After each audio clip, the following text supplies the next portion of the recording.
Hallo? Hallo? Hallo?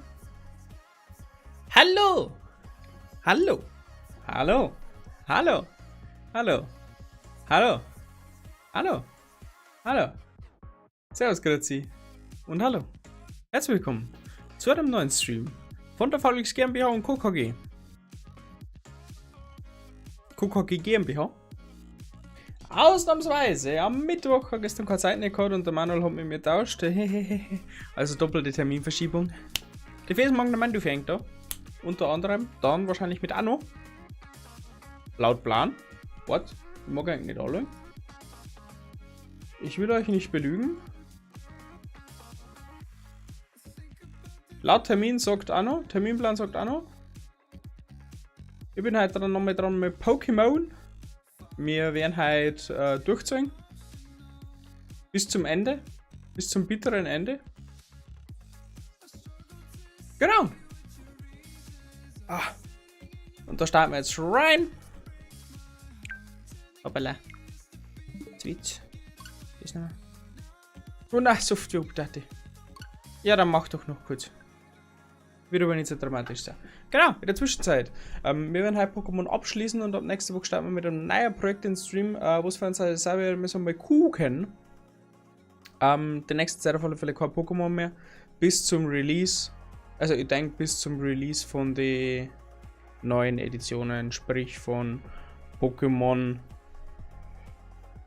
Karmesin und Purpur. Bis dahin wird es kein Pokémon mehr geben, außer vielleicht ein oder anderen Shiny Hand, aber das kommt darauf zusammen, wenn wir Zeit haben. Genau. Gehen wir mal. Schweigefuchs. Umschalten. Hoppala. So schaut es besser aus. Wir starten rein. Es geht weiter. Oh. Oh, da gibt es sogar noch einen Titelbildschirm. Wow! I'm impressed! Wir haben letztes Mal Tobu, Selfie und Vesper besiegt und haben die rote Kette gekriegt und jetzt stehen wir am Eingang des gerade Finals. Und da hoffen wir jetzt dann gleich ein, denke ich. Tränke haben wir noch ein bisschen, Top-Level haben wir noch ein bisschen. Kann noch schief gehen. Du kriegst noch einen Leistungssand? Jetzt auch noch. Ah, wurscht. Bußen. Knack. Nichts Wichtiges mehr. Nichts Wichtiges mehr. Nichts Wichtiges mehr. Geil, kriegt der Levoltex noch ein bisschen Spätzverteidigung. So, ab der Lade.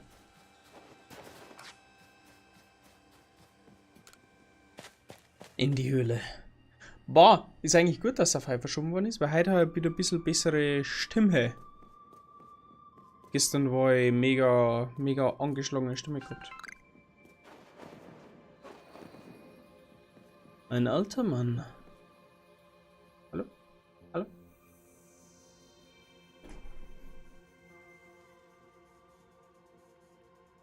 Hallo? Hallo, mein Name ist Mandu. Oh! Oha! Du verweilst also noch unter den Lebenden. Tut mir leid, dass ich die heißen Kost vorerst dicht machen musste. Ich würde auch lieber weiter Kartoffelmochi servieren. Aber dein Boku, dieser Lump, hat mich dazu verdonnert, die gesamte Lebensmittelversorgung hierher zu verschmeißen. Ach, meine armen alten Knochen. Doch genug gejammert. Jetzt wird die Arbeit erledigt und wo ich schon mal dabei bin, dich erledige ich gleich mit. Ich verstehe das. Was ist mit dir, Mr. Mochi? Ich bin Denbokus Problemlöser. Wer ihm in die Quere kommt, wird von mir niedergestreckt. Da habe ich ihm versprochen. Außerdem brennt auch in mir der Wunsch nach einer neuen Welt, in der ich friedlich leben kann. Ihr, diese Rauchkugel, sollten dir bekannt sein, nicht wahr? Damit mache ich das hier.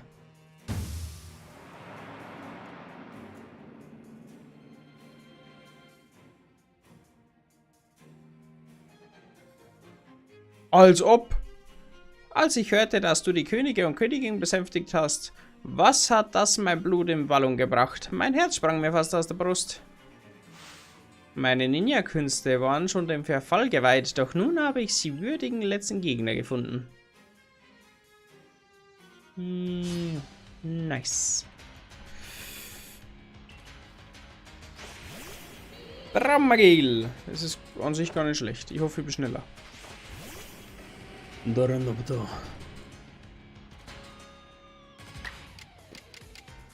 Jemand hinten? Nein. Rein. Easy Snack!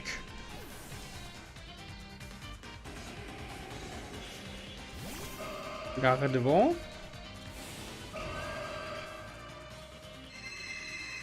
Erstmal boosten. Erstmal boosten, Allah!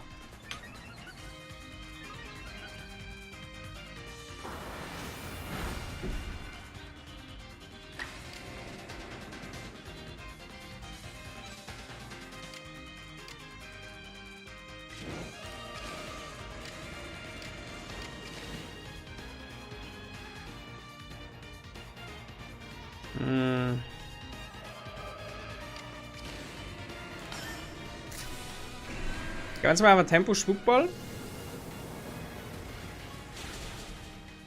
Genau, der wird nicht ganz reichen und schon mal noch ein normaler Spuckball noch. Dann war's das mit Gardevoir.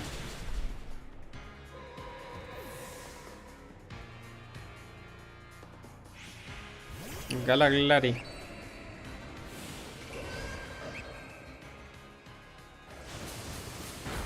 Okay. Reicht nicht.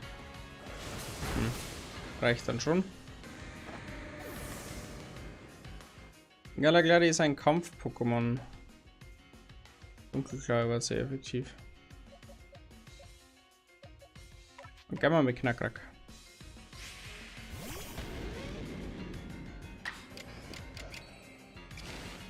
Und sowieso schon zweimal hintereinander dran. Dann gehen wir auf Dunkelklaue. Schauen wir, wie viel Damage das ist.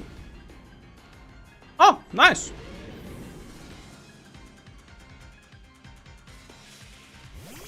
Sneebus.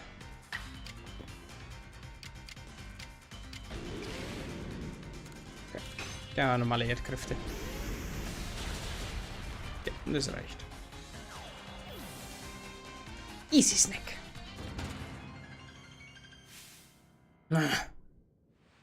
Okay. Die Künste der Ninja werden wohl nicht mehr vonnöten sein.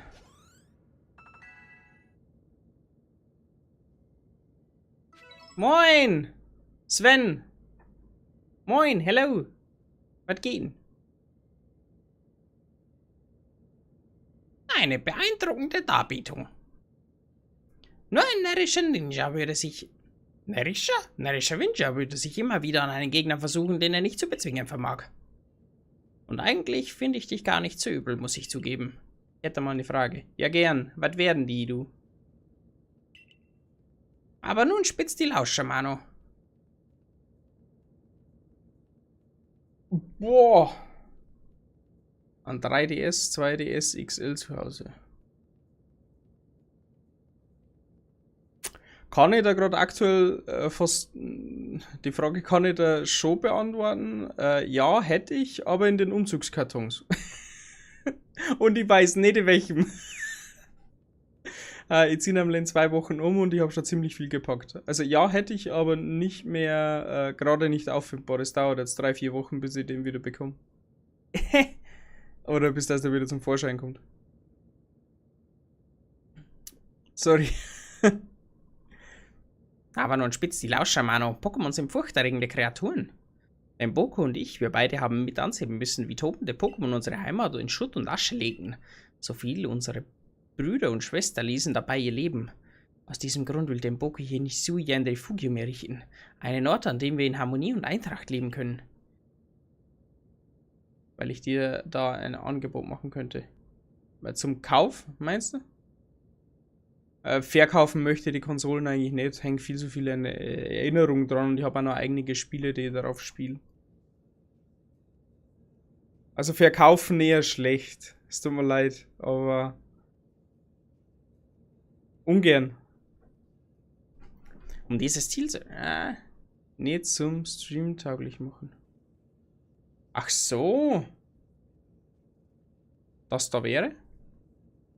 Um dieses Ziel zu erreichen, dürfen wir auch vor drastischen Mitteln nicht zurückstecken.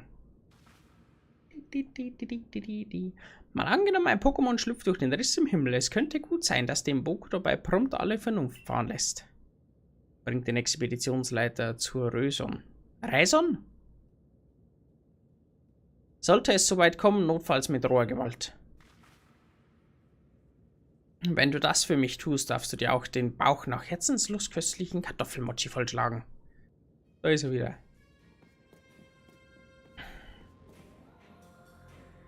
Okay. Nice. Nice. Tanupto ist kalt. Klar. Na, so OP, EP, Bonbon, da schau her, kriegt Tanupto da.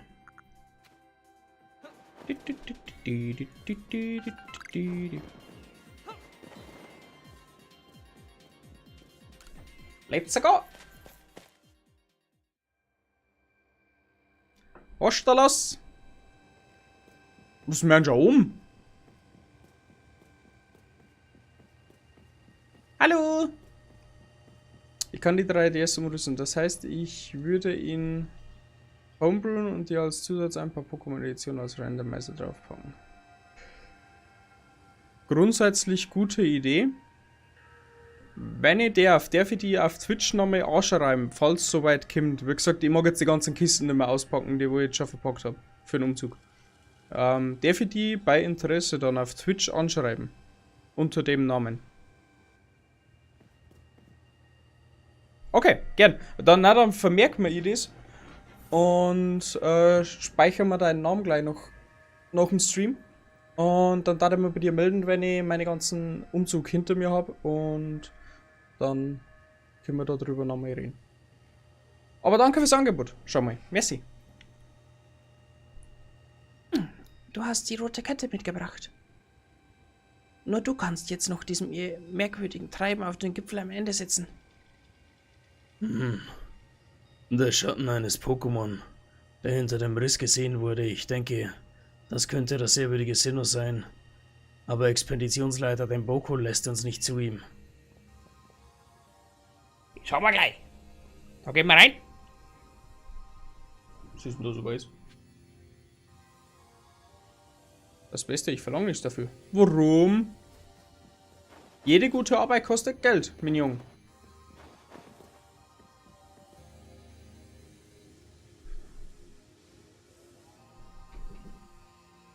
Oder lebst du dann von der Promo? Weiterempfehlen und so. Du bist es.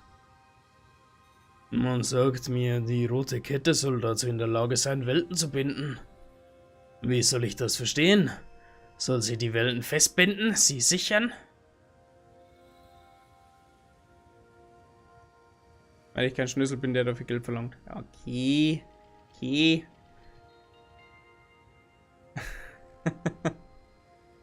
Es ist aber dann schon sehr nett von dir. Wie gesagt, ich komme gerne auf dein Angebot zurück bei Bedarf. Aber es kann halt jetzt ein bisschen, also von mir kann sein, dass du jetzt die nächsten 2-3 Wochen noch nichts hörst. Der Umzug wäre geplant für Anfang, ja, Ende April, Anfang Mai und danach gebe ich dir Bescheid. Wie soll ich das verstehen? Soll sie die Welten festbinden, sie sichern und dadurch wird unsere Welt bewahrt?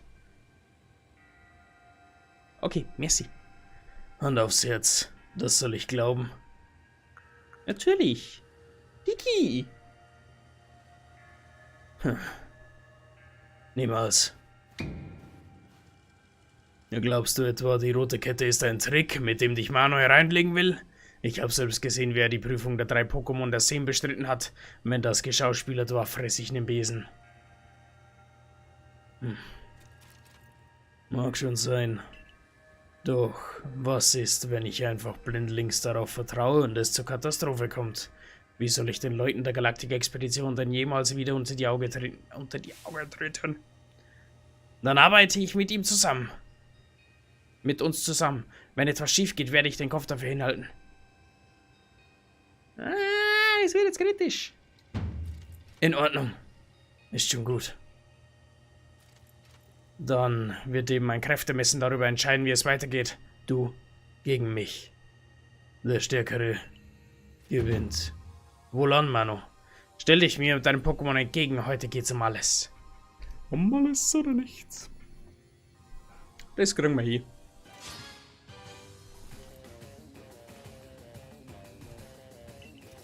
Let's go. Washer Queen.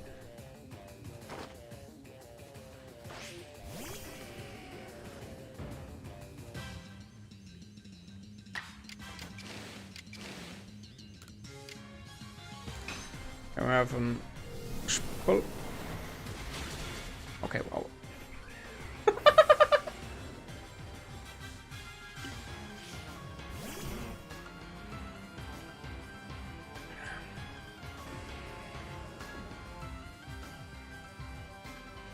Kurze Frage, wohin geht's? Ein Dorf weiter. Genau, Wohnort. Also im Umzug. Ja, es geht ein Dorf weiter, von meinen Eltern entfernt. Ist eigentlich nur... Ist eigentlich nur ein kurzer Umzug, also 5 Kilometer weg von meinem Zuhause. Ja... Es war also von meinem jetzigen Zuhause. Es war ein Kompromiss zwischen meinem Bruder und mir. Einer von uns beiden wird ausziehen. Und dann haben wir uns am Schluss darauf geeinigt, dass das ich mache. Das wird mir zu heikel. Und ja, jetzt geht's in die erste eigene Wohnung mit meiner Freundin gemeinsam. Und ja, es wird glaube ich, ganz dürftig.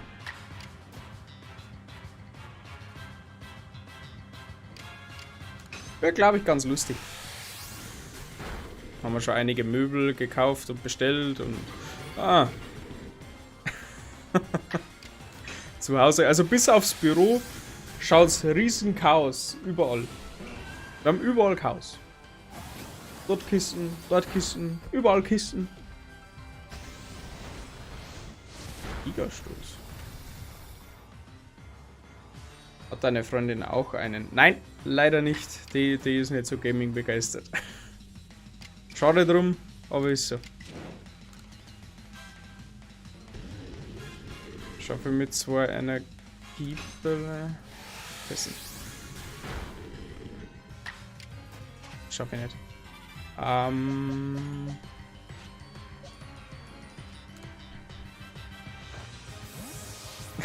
Danke fürs Angebot.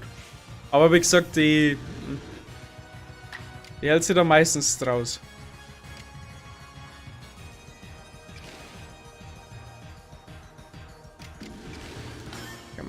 Rotze. Und haben wir unseren Boost.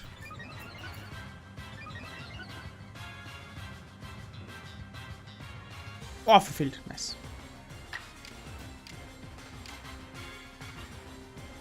Schauen wir mal, ob er Tempo-Hieb reicht.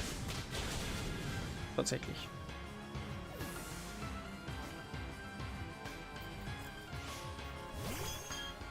Pixie. Schauen wir mal, was ein normaler Tempo-Hieb macht. Tempotechnik, Tempo-Hieb.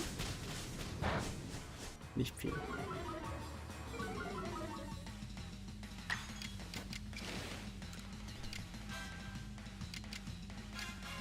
Ach, ist er doch noch ein Feentyp. Goddammit.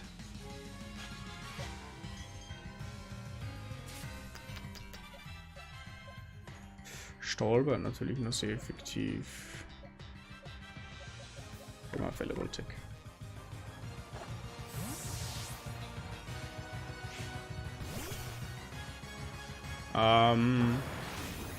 Kommt darauf an, du bist wahrscheinlich nicht in der Region Niederbayern wohnen, ansonsten hätte ich den persönlich vorbeigebracht. Aber in dem Fall dann wahrscheinlich per Post.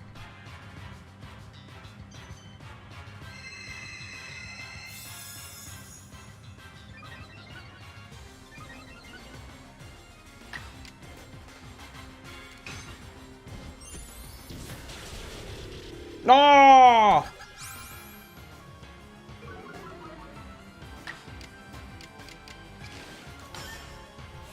Okay, reicht. Komm aus NRW. Ja, dann wahrscheinlich per Post und versichert und was weiß ich was. Mal für mich besteht dann immerhin noch ein Restrisiko. Restrisiko besteht für mich dann immer noch, dass der Nintendo dann abgezockt wird. Dass ich dir deinen Sus schicke und irgendwann kommt der nie wieder zurück. Wäre dann natürlich schade, aber...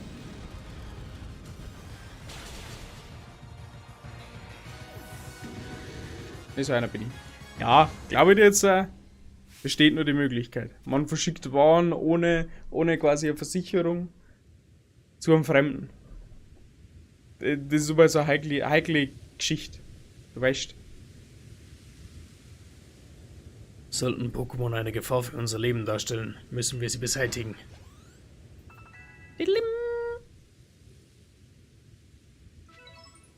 Okay.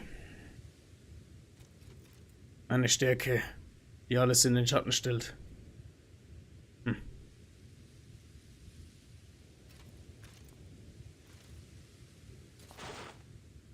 Genau. Deswegen. Ja, wenn da ein Paket und versichert NRW, das kann ich niemals persönlich vorbeibringen. Nie. Das wird Aufwand nicht wert. Ja, das hoffe ich auch. Ansonsten ist mein Nintendo weg. Das wäre natürlich dann super scheiße. Aber. Manu, es kam, wie es kommen musste. Ich habe dir Unrecht getan. Bitte vergib mir, ich war blind. Den Boku?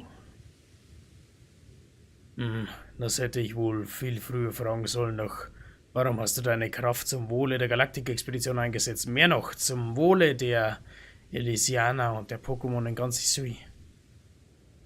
Ja, aber es ist nicht die Kinderschatz. Ich mag euch. Nur keine Sorge, dem Boku. Mit der roten Kette sollen wir das alles in den Griff bekommen.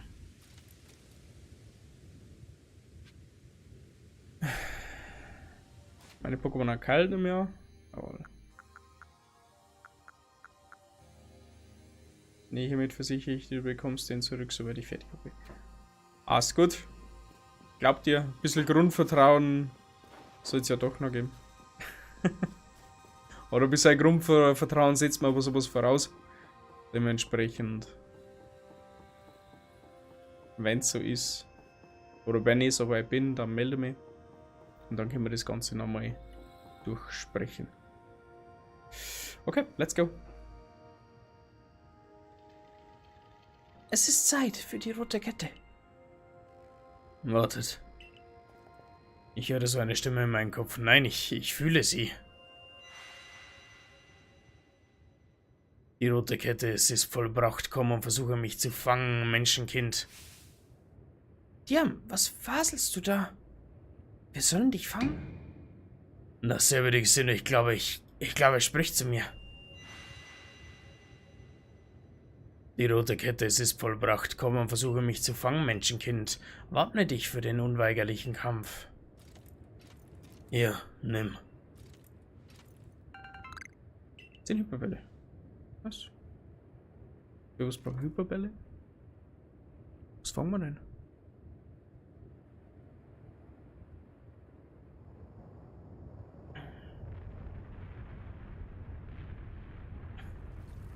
Oi! Da ist wohl ein Erdbeben.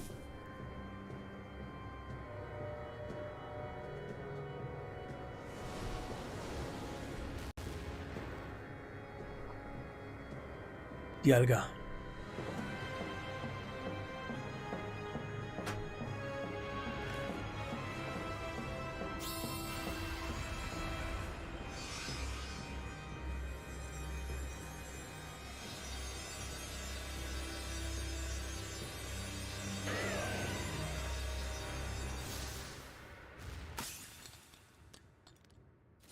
Gut.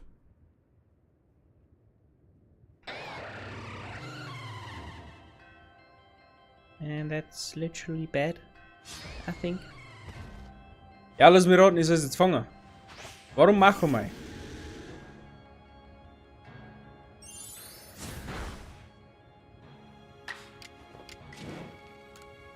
Hopp.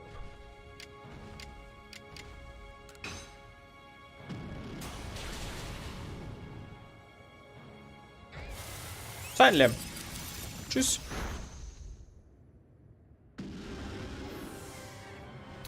Ah, überwiegend Stollattacken. Tangolos, let's go.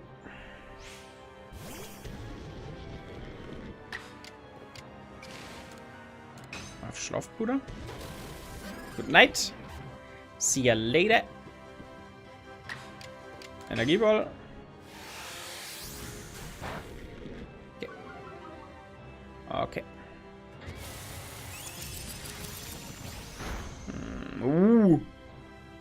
Wie viel Schaden, bitte?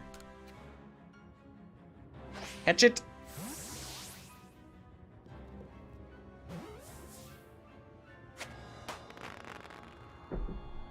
Thank you, my lord.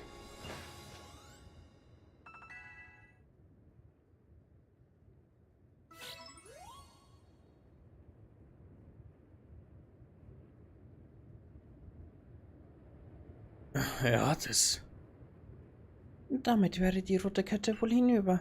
Wir schulden dem Pokémon 3 Seen Dank für ihre Hilfe. Amazing. Einfach unglaublich, Manu. Ich habe genau beobachtet, wie du gekämpft und es gefangen hast.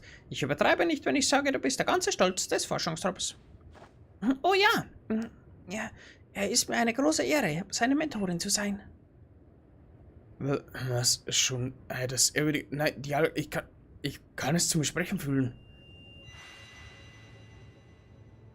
Der Riss in Raum und Zeit, immense Kraft quillt hervor. Mein Gegenstück in Rage ist naht, kämpfe an meiner Seite, Menschenkind. Ein Gegenstück? Aber die rote Kette ist doch zerbrochen. Nicht mal Mano könnte es jetzt erst mit einem so mächtigen Pokémon aufnehmen. Jupp, jetzt kommt Palkia.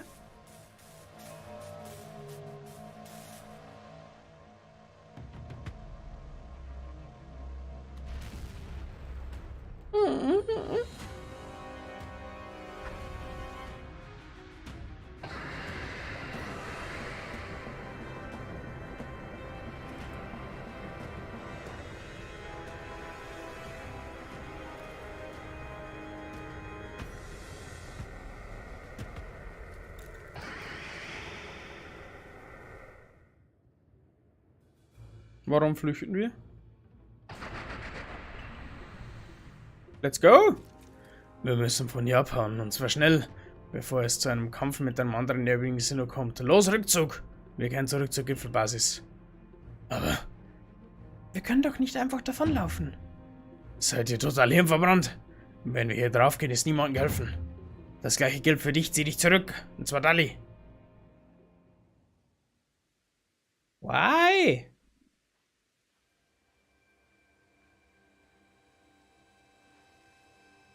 Was für eine überwältigende Kraft. An ihr kann jeder Forschungsversuch nur scheitern. Dass du dich überhaupt auf den Beinen halten konntest, ist wirklich beeindruckend, Manu. Und diese Energie, die dem Riss entströmt, ist dieselbe in der Form der seltsamen Blitze der Königin und Könige in Rage versetzt hat? Ich hätte ja im Leben nicht gedacht, dass es zwei ehrwürdige Sinnoh zugleich existieren könnten. So behalten um dich am Ende wohl beide Clans recht. Ich muss mich entschuldigen. Diam, Hella, es tut mir leid. Ihr hattet recht damit, Mano euer volles Vertrauen zu schenken. Womit wir bei dir wären, Mano. Meine Selbstgerechtigkeit hat mich dazu verleitet, dich aus der Galaktik-Expedition zu verstoßen. So habe ich dir ungeheure Mühsal aufgewehrt. Und trotzdem gibst du weiterhin alles, um Sui und all seine Bewohner zu retten. Ja, Siggi. Das ist der Sinn von dem Spiel. Naja, irgendjemand musste ja etwas wegen dem Riss im Raumzeitgefüge unternehmen. Und wir verstehen natürlich, dass auch du Gründe für dein Handeln hast, Mboku. Ich störe Ihnen ungern, Boss. Aber sollen wir uns nicht mal wieder mit dem Sinnoh-Tempel befassen? Das lobe ich mir. Statt in Vergangenem zu ergehen, sind Sie geistig stets im Jetzt und Hier. Ein waschechter Wissenschaftler also. Einer von der verlässlichen Sorte wohl wahr. Mir scheint fast so, als hätte Mano einen guten Einfluss auf uns alle gehabt. Wir können wirklich von Glück reden. Ohne dich hätten wir diese Katastrophe niemals abwenden können.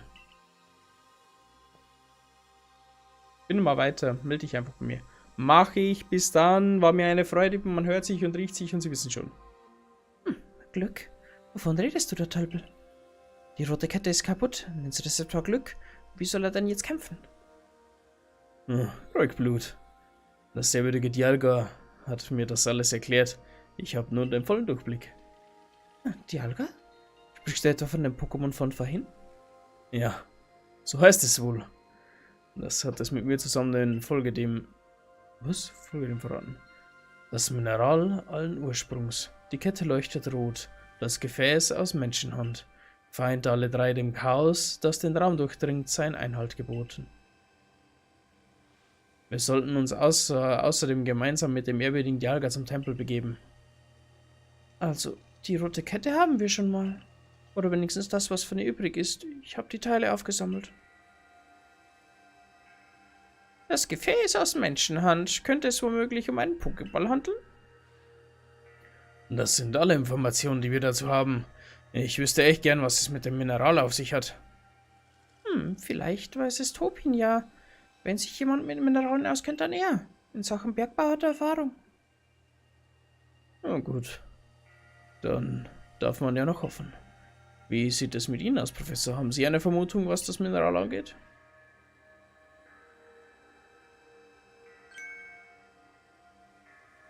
Die habe ich tatsächlich, Mano. Auf den Tafeln, die du von Dimetri und den anderen Pokémon erhalten hast, befindet sich laut Volo Botschaften. Dürfte ich einen Blick auf sie werfen? Ja, Uli, Dolphin wieder ausbreit, so Quadratmeter. Jetzt dahin. Volltreffer. Die Tafeln sind genaue Worte eingemeißelt. Bei der Geburt des Universums entstand aus dessen Splittern diese Tafel. Vielleicht hilft uns dieser Hinweis weiter. Und was soll das bedeuten? Wir suchen einfach nach einem Mineral, dessen Beschaffenheit mit dieser Tafel vergleichbar ist. Wenn ich mich recht entsinne, hat Volotopin bereits darum gebeten, Ausschau nach einem solchen Material zu halten. Jetzt muss ich sagen, Volo hat sich auch in der Diamantsiedlung eifrig nach den Tafeln erkundigt. Klingt ja wirklich vielversprechend. Dann wollen wir mal nach dem Mineral des Ursprungs suchen. Aber dieser Name klingt so umständlich. Von nun an soll er Urerz heißen. Okay. Bella, könnten wir in dieser Sache auf deine Hilfe zählen? Selbstverständlich. Ich werde Topin sofort zur Gipfelbasis beordern.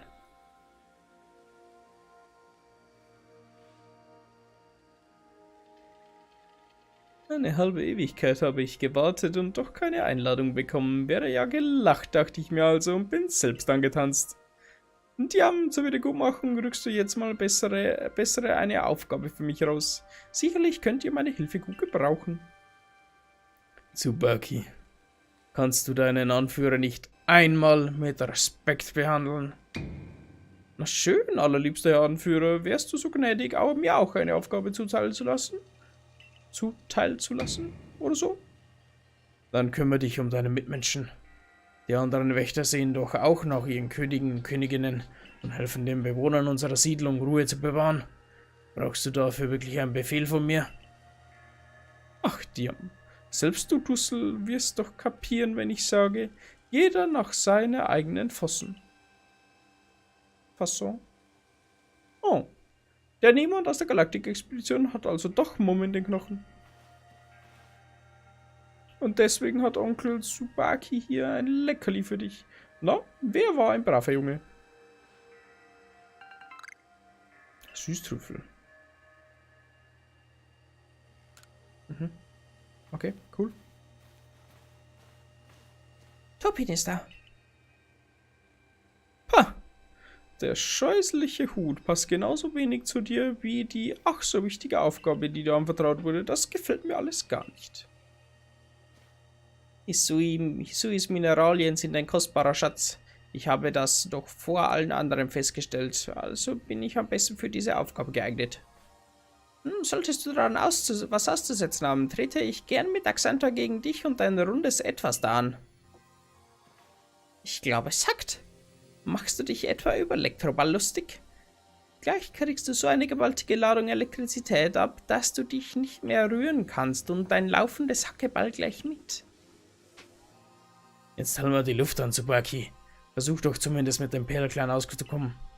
Die Lage ist äußerst ernst, kapiert? Also wirklich, Diam. Weißt du eigentlich, was daheim los ist, seit das ehrwürdige Sinnoh oder Dialga oder was auch immer zu dir gesprochen hat? Du könntest deinen Kopf ruhig höher tragen.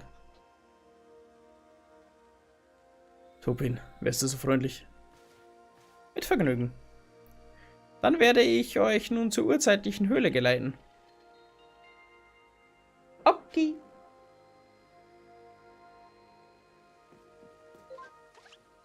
Let's go, Washaquil. Washaquil.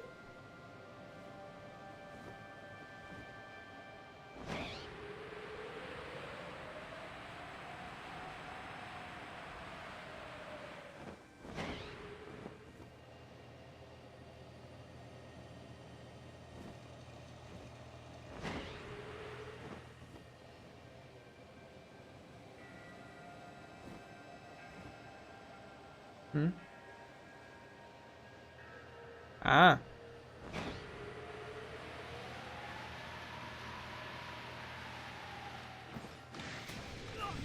Ja, ja. Hopp, hopp. Nass genäht.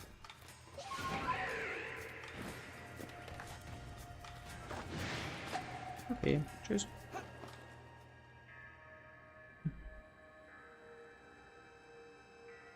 Ha, wow. Da verschlägt einem glatt die Sprache. Von diesem Ort geht eine außergewöhnliche Kraft aus. Fast als läge hier die Geburtsstätte der Welt oder selbst. Der Welt selbst. Hoppala, Sprachfehler. Und, wie sieht's aus, Topin?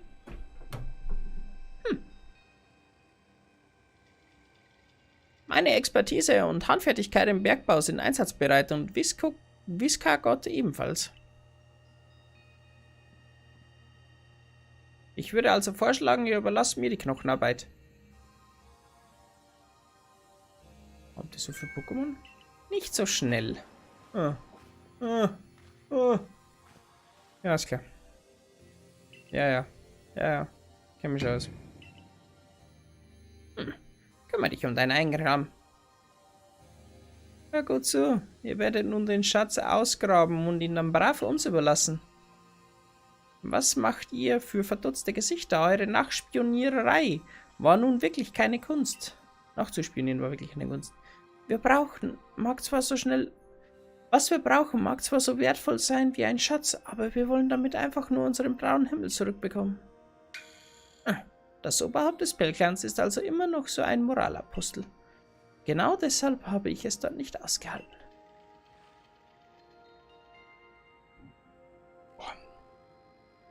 Mir egal, warum ihr euren alten Leben dem Rücken gekehrt habt, aber Topin werdet ihr deswegen nicht bei der Arbeit stören. Wir drei gegen uns drei, das übernimmt Destia. Du übernimmst Destia, Mano. Destia? Hallo! Hör zu. Wenn die große Schwester spricht, einmischen ist unsere Pläne erlauben wir nicht. Gestatten, Destia, der Dorn in deinem Auge, ich bin so stacklich, dass ich es selbst kaum glaube. Mach dich auf einen großen Kampf gefasst, wie man ihn nur einmal im Leben erlebt. So sie nicht greimt. Ich bin enttäuscht. Rizeros. Ich glaube, wir haben da Macho mal von. Ach, Tag.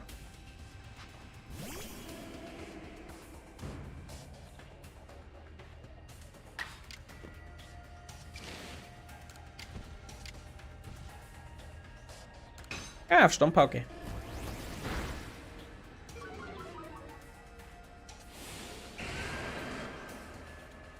Stommpolze. Nochmal äußerst defensiv nach Tara und er hat einen Offensivdrop. Digi, da sehe ich schwarz für dich. Nachtara is too strong for you. Mit Dudes. Kicker. Nur so. Ja.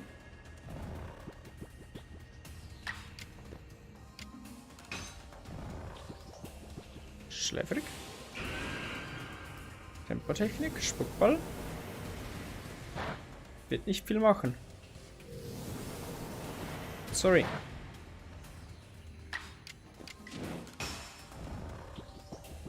Okay.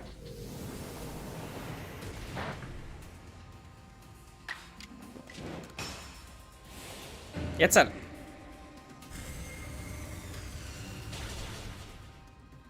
Easy, nach Tara. Best Evoli. Ich schwör. Dein Können ist wirklich nicht von dieser Welt. Weiß, danke. Chica.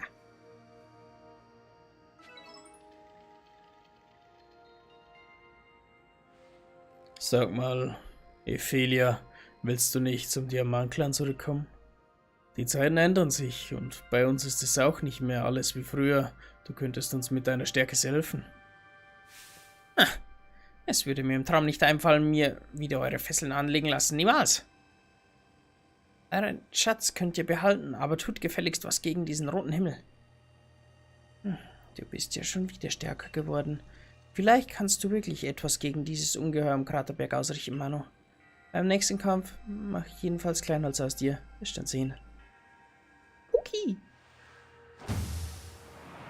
Tschüss. See you later. Puh, also echt. Was wollen die drei hier überhaupt?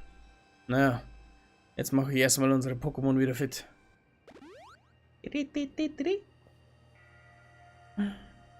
Die Nessia, die ich kenne, hat zwar viel genörgelt und gegrummelt, aber sie war immer zur Stelle, wenn sie gebraucht wurde. Bestimmt haben die drei sich Sorgen gemacht und wollen nur nach dem Rechen ziehen. Dann sollen sie doch das einfach sagen. Die rauben mir noch den letzten Nerv.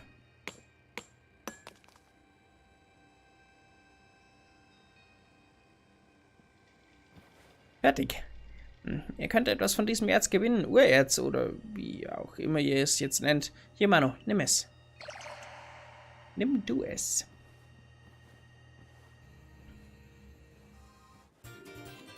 Rockenurerz.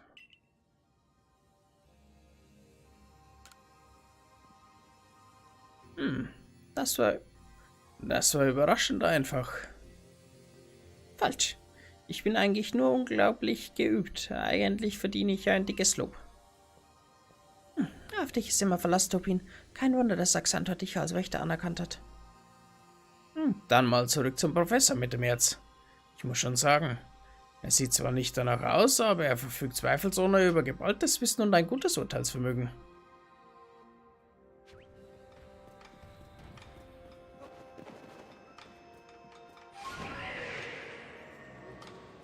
Let's go.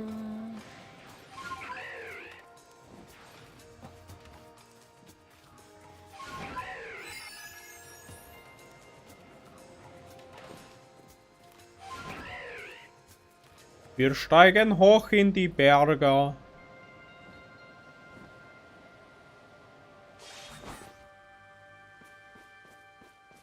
So. Noch einmal.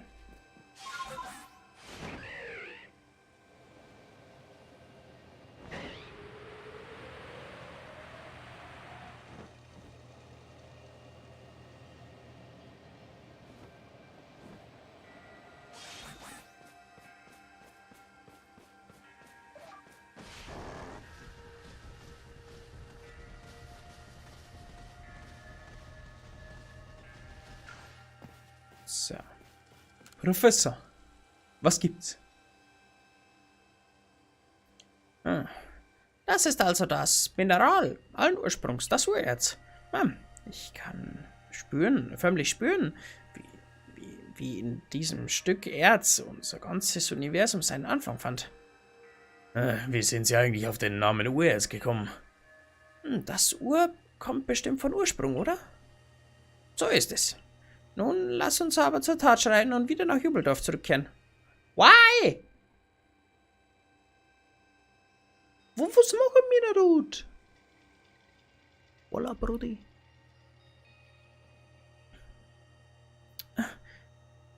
Hier haben Sie die Bruchstücke der roten Kette, Professor Laven. Mehr ist nicht mehr von ihr übrig.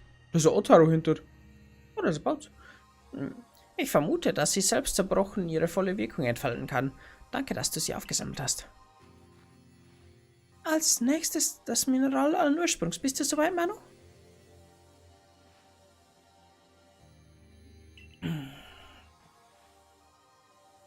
Todesmutig hat der Pellclan die Bruchstücke der Kette zusammengesammelt. Der Diamantclan hat uns das Wissen über das Mineral allen Ursprungs überliefert. Nun ist es an der Galaktik-Expedition, beides in einem Gefäß zu vereinen. Lumia, als Expertin im Herstellen von Items gebührt die Ehre natürlich ganz dir. Ich werde ebenfalls meinen Beitrag zu diesem Kampf leisten, Manu. Auch wenn es nur von einem sicheren Ort wie diesem aus ist. Das wird wahrscheinlich eine Weile dauern. Bitte geduldet euch ein bisschen. Ihr könnt ja so lange miteinander plaudern. Wohlhaben.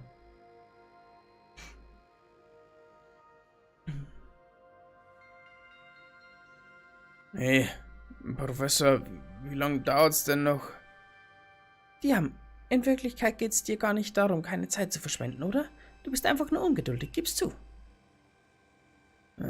Wenn sich durch Herumsitzen und nichts zum Probleme lösen ließen, würde ich das tun. Gut Ding will zwar Weile haben, aber Langeweile können wir nicht.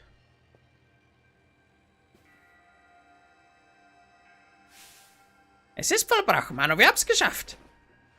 Ich nenne es den Urball. Wenn die Überlieferung der Wahrheit entspricht, sollte sich das im Sinnoh-Tempel erschienene Pokémon damit fangen lassen.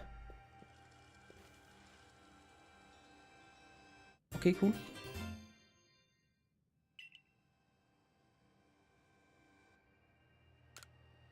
Okay, cool. Schon faszinierend irgendwie. Dass so ein kleiner Pokéball ganz Hisui und alle seine Bewohner retten soll, meine ich. Spannend finde ich auch, wie sich Menschen und Pokémon näher kommen, nachdem es mit einem Pokéball gefangen wurde. Hola, was es denn jetzt schon wieder ist, dass ich glaube, die Stimme ist zurück. Spricht Dialga wieder mit dir? Ja. Klingt, als wolle uns das ehrwürdige Dialga im Kampf beistehen. Oh, das sind ja doch ganz ausgezeichnete Neuigkeiten. Mit dem ehrwürdigen Sinnoh des Diamantclans oder besser Dialga haben wir einen starken Verbündeten. Also dann, Manu, nimm den Urball und eile mit Dialga zum Sinnoh-Tempel. Ja, muss ich Dialga mit ins Team aufnehmen, oder? Bereite dich vor.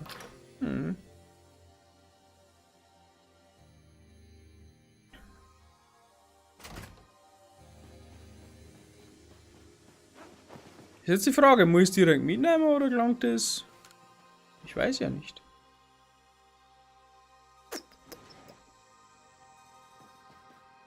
Brot zum Wusch. Dann muss ich noch ein bisschen was einlagern.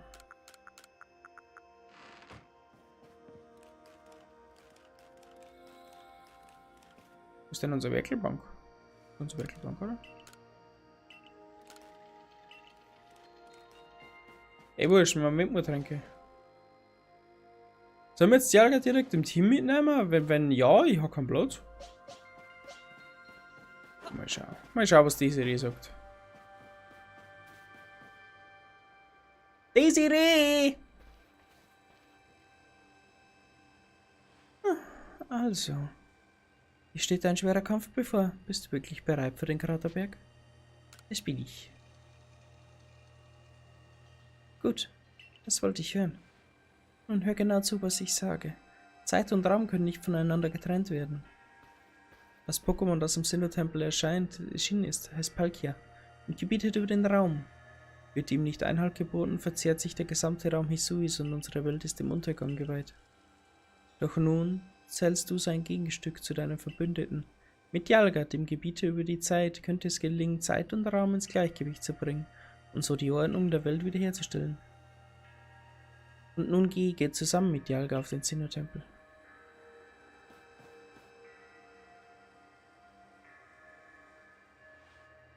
Und hör genau zu, was ich sage. Scheiße.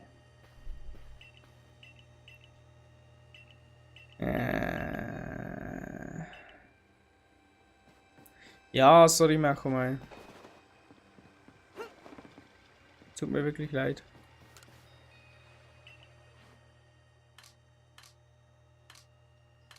Gott, schon ein bisschen für Pokémon gefangen. Palkio.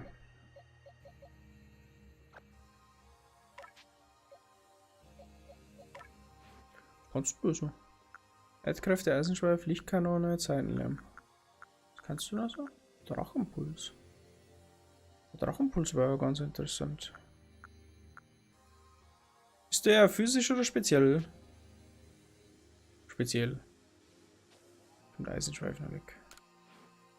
Hallo?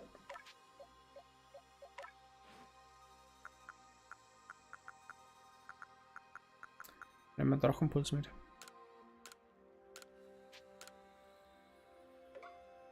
Bidim.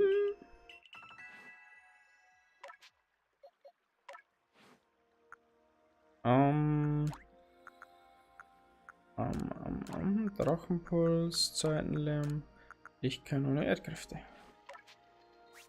Guti. Viel Erfolg bei deinen Forschungen. Merci. Merci. Ich hab da einfach mal die Alga dabei. Guckst du. Digi. Nun hör genau zu, was ich sage. Bla bla bla. Bla bla bla. Bla bla bla. Bla bla bla. Doch nun selbst dein Gegenstand mit Dialga und dem Gebiet über die Zeit könnte es gelingen, Raum und Zeit in Gleichgewicht zu bringen. Bla bla bla bla bla. Nun geht zusammen mit Dialga zum Sinnoh-Tempel.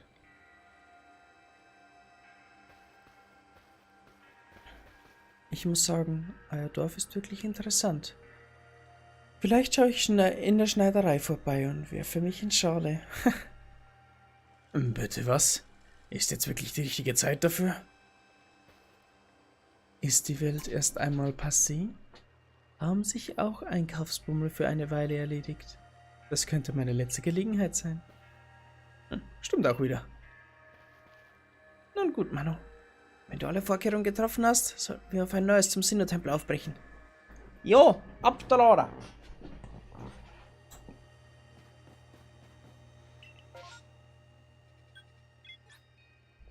Gipfelbasis, bitte.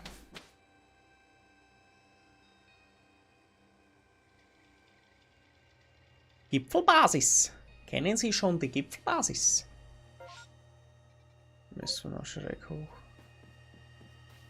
Hey. Schackwil. Ist nie was?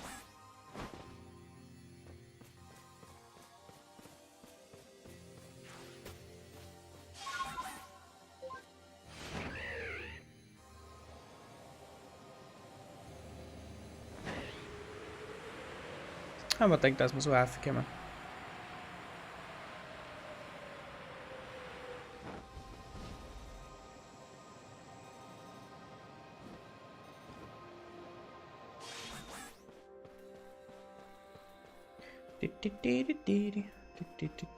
Ab rein. Rein in die Lutz.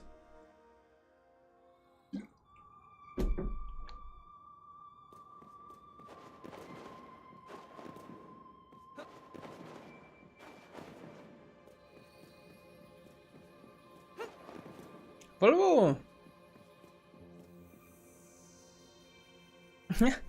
Ich habe schon auf dich gewartet. Du kannst dich zwar auch im Basislager eindecken, aber vielleicht kommt dir ja gelegen, kurz vor der Treppe deine Vorräte noch einmal aufzustocken. So einen Logenplatz für dieses legendäre Schauspiel lasse ich mir nicht entgehen. Sobald der Kampf beginnt, wage ich mich vielleicht doch noch zu nähern. Mach dir jedenfalls um mich keine Gedanken. Für meine Sicherheit weiß ich schon selbst zu sorgen. Außerdem kenne ich doch deine Fertigkeiten, wenn es um Pokémon geht.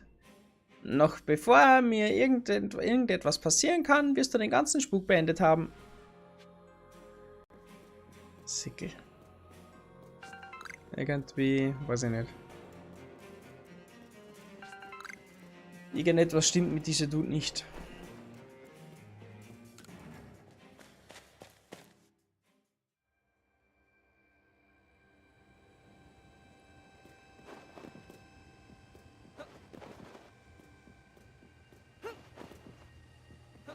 Hoppa. Hoppa. Hoppa. Hoppa. Let's go!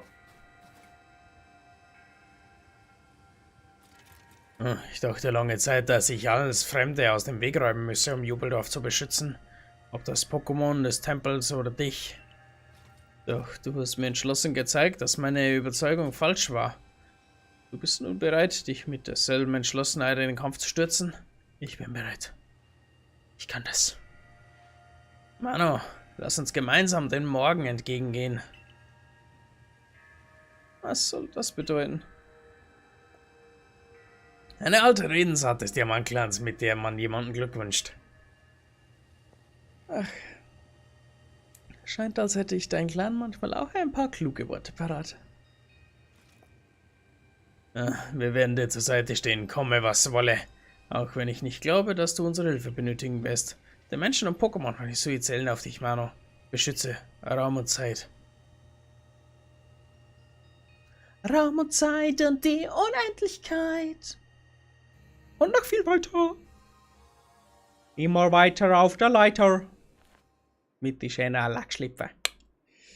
Du bist ein Guter.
Oh, der Nabüse.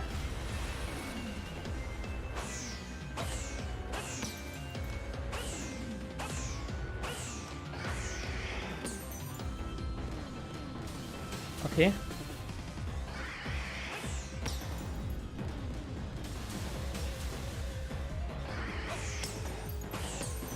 Wow.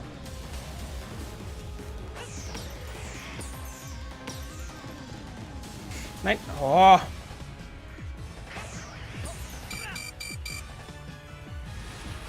Nein.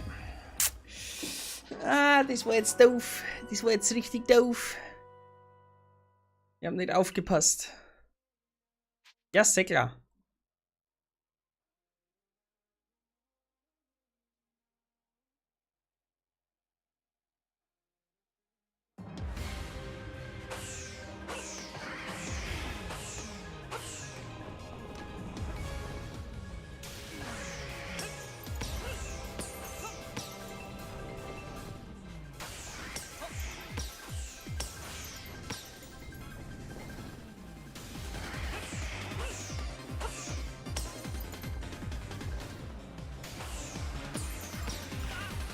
Ah.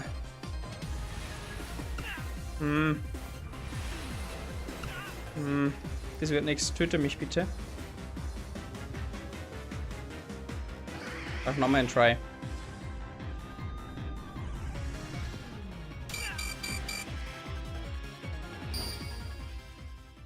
Merci. Den habe ich voll verkackt.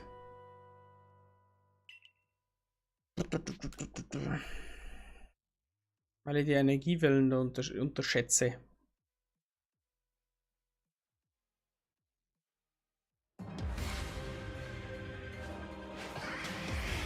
Okay.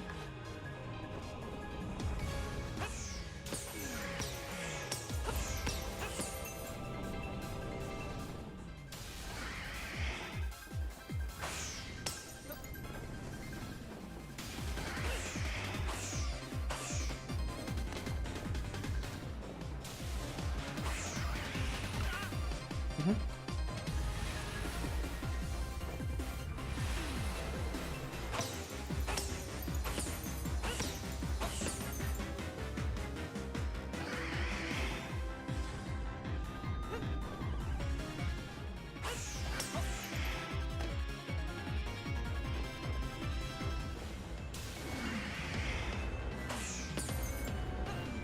Nochmal.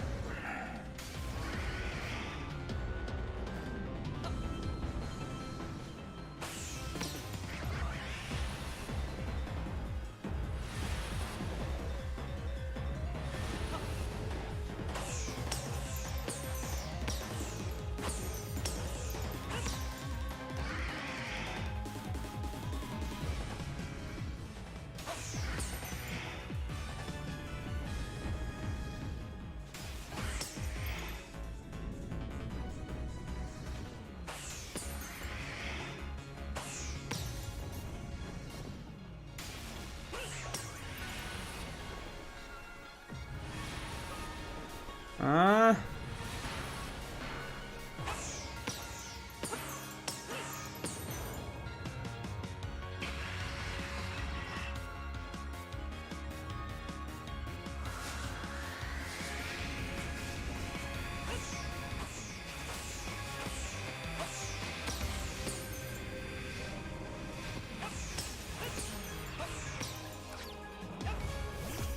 Boah.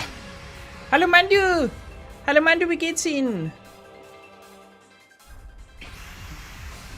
Das tut böse weh. Okay, Volltreffer, alles klar. Zeitenlärm! Jawohl! Los, gib ihm! Mir egal! Ja.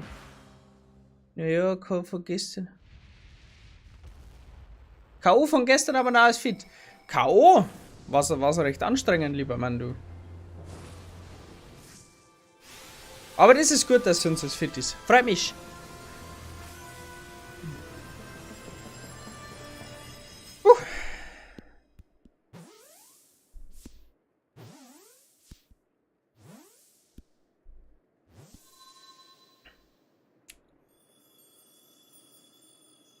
Wow.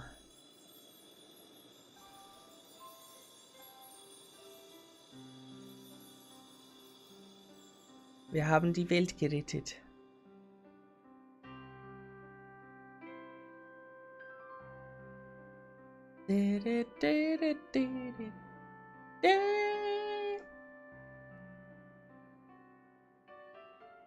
Der arme Mandu ist ein bisschen kaputt. Aber der wird schon wieder. Hat er es wirklich gefangen? Ich bilde mir das nicht ein, oder? Er hat es tatsächlich gefangen, nicht wahr? Dank des Urballs ist es ihm tatsächlich gelungen, das Pokémon zu fangen. Nicht, dass ich etwas anderes vom Mann erwartet hätte. Puh. Das war absolut fantastisch. Mir fällt mir dazu nicht ein. Ja, 1,5 Stunden ist schon ein bisschen anstrengend. Ja, okay, 1,5 Stunden, mein du. Wenn ich 1,5 Stunden in der Gegend rumlaufe, dann ist es wirklich ein bisschen anstrengend, du. Sieh ihn an. Selbst Expeditionsleiter Tenboku muss zu solchen Anlässen ein Tränchen verdrücken. Oh, ein überaus seltener Anblick.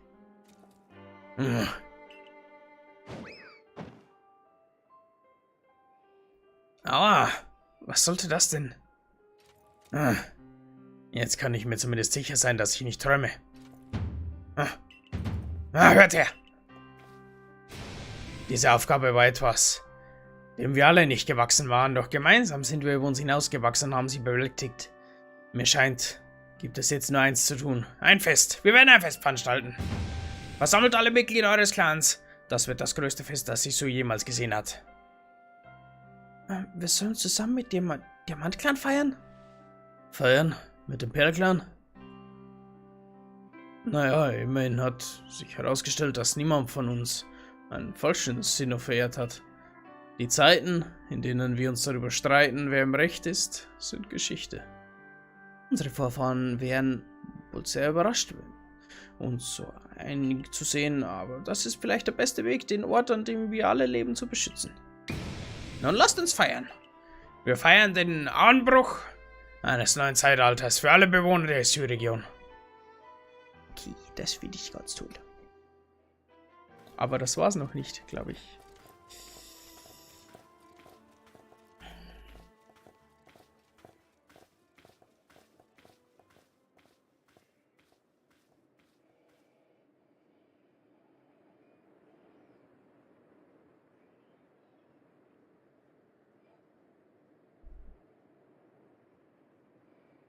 Das war's noch nicht. Oh, das war's offiziell.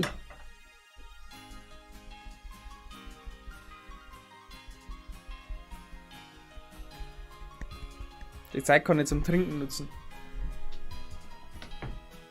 Oh, mein Freund hat mir schon zum Lauchen ist. Das trifft sich super gut. Leute, es geht jetzt ein Cut. Ich gehe rauchen. Ich gehe nicht rauchen, ich gehe mit. Wir sehen uns gleich wieder. Und sie gut, bis in 5 Minuten.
hallo. Ha, jetzt habt ihr jetzt schwere DNK genossen, sagt ihr, wie es ist. Schwere Genossen habt ihr jetzt das.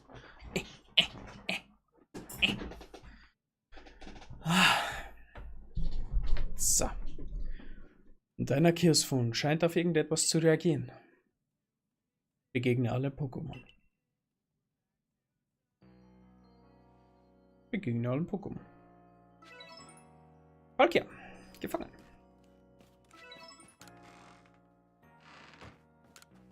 Ich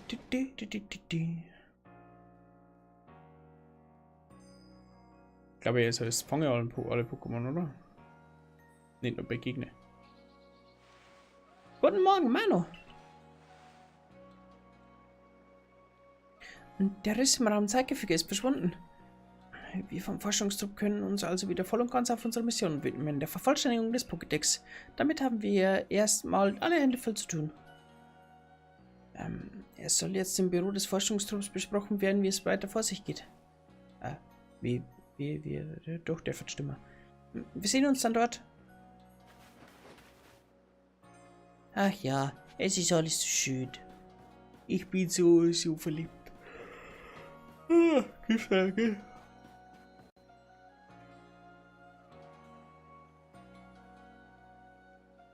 Ja, die einzige Kritik, die wir haben, ist, wir haben eine gute Haltung. Wahrscheinlich keine gute Haltung.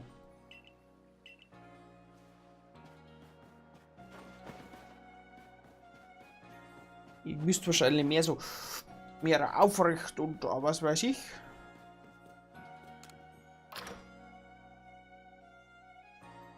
Also die einzige Kritik, dass ihr gute Haltung habt. Ja, das ist ja dann gut. Manuel.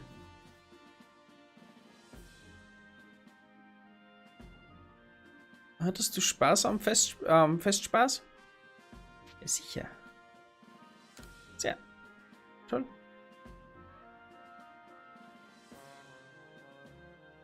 Verstehe.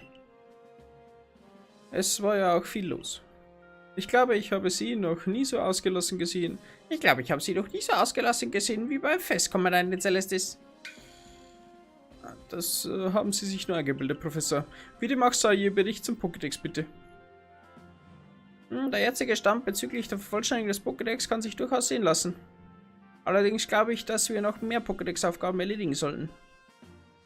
Zudem scheint es in der Lycie Pokémon zu geben, von deren Existenz nur in Legenden berichtet wird. Ob wir diese Erzählungen wohl wirklich nachgehen sollten? Wir wissen noch zu wenig über die Geschichte und den Legenden der Lycie-Region. Hallo, habe ich zugehört, was Sie gerade gesagt haben? Wenn es um die Geschichte und Legenden der Lycie-Region geht, seid ihr bei mir an der richtigen Adresse. Ich habe öfter mal blau gemacht und ich meine natürlich, wenn es die harte Arbeit der Ginkgo-Gilde erlaubt hat, habe ich die Ruinen der Hisui-Region aufgesucht. Daher bin ich überzeugt, dass ich euch einiges über legendäre Pokémon berichten könnte. Oha, das klingt ja vielversprechend. Dafür wären wir Ihnen äußerst dankbar. Manu, diese Aufgabe geht an dich. Hör dir an, was der Händler zu berichten hat und kooperiere mit ihm, falls nötig. Ja, mehr hatte sie nicht gesagt zu uns. So, ja gut, da werden wahrscheinlich jetzt mehrere Leute drin sein. Das heißt wahrscheinlich nicht so viel Zeit für jeden Einzelnen, oder? Onkel. Aber so gut, wenn es Fortschritte macht. Wir werden derweil versuchen, auf andere Weise Informationen über Pokémon zusammenzufügen. Wunderbar. Wie wär's, wenn wir uns an der Anhöhenbasis treffen, Manu? Müdenjäger. Ich hätte da nämlich noch eine Bitte an dich. Bis später. So viele waren es nicht. Hat uns auf Zug geschaut, aber nie was gesagt. Naja, vielleicht war es also positiv unterwegs, dass das gar nichts sagen müssen hat. Hä? Haben wir jetzt noch immer die Alga dabei? Nein, ich glaube, wir nehmen die Alga nicht mehr mit. Ich spiele nicht gerne mit legendären Pokémon. Ist nicht so meins.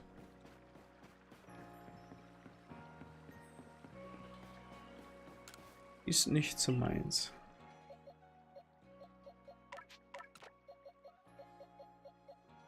Wie wäre es, nehmen wir was anderes mit?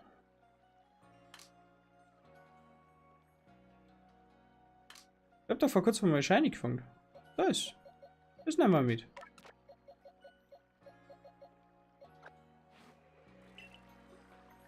Shiny Togepi nehmen wir mit.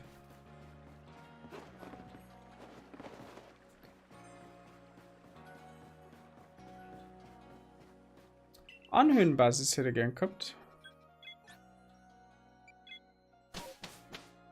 Der Volo. Volvo CX90.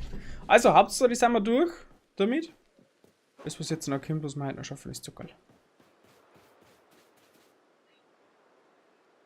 Hey Mano. Sieh dir das mal an. Und zwar ganz genau. Diese Muster sehen aus, als seien sie Pokémon noch empfunden. Ich vermute, dass es sich um Schriftzeichen handelt. Quasi um Hieroglyphen. Nachdem ich verschiedene Ruinen untersucht habe, bin ich zu der Schlussfolgerung gekommen, dass sie alle die folgende Geschichte erzählen. Ein tapferer Jüngling macht sich Seite an Seite mit Pokémon auf, um die Fragmente einer allumfassenden Gottheit aufzuspüren. Fragmente? Genau, ich spreche von der allumfassenden Gottheit, dem Schöpfer des Universums. Sein Name lautet Arceus. Na? Der Name Arceus ist dir schon einmal untergekommen, habe ich recht? Kommt mir bekannt vor. Natürlich, du bist schließlich der Held, der Hisui-Region vor dem Untergang bewahrt hat. Und was die Fragmente betrifft, dabei muss es sich um die Tafeln handeln. Du weißt schon, Tafeln wie jene, die du von dem Königen und Königinnen erhalten hast. Auf der Rückseite jeder Tafel sind Schriftzeichen eingraviert. Lies am besten selbst, was dort steht. Lies den Text auf der Rückseite einer Tafel eingraviert steht. In völliger Einsamkeit tat es seine Atemzüge. Da war das Universum noch nicht geboren. Das Wesen, von dem hier gesprochen wird, ist Arceus höchstpersönlich. Manu, lass uns alle Tafeln sammeln. Was sagst du? Ich habe auch schon eine Idee, wo wir anfangen können. Dafür müssen wir uns tief in den Strapazenhain begeben. Strapazenhain? Wozu? Oh, Shaquille! Flieg und Sieg, mein Freund. Flieg und Sieg.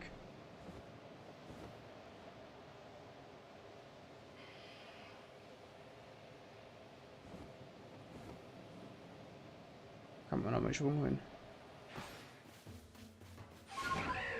Was ist denn da für Boss-Pokémon, bitte? Ah, da. Was ist denn das? Ursaring. Na, Damiplex. Okay, alles klar.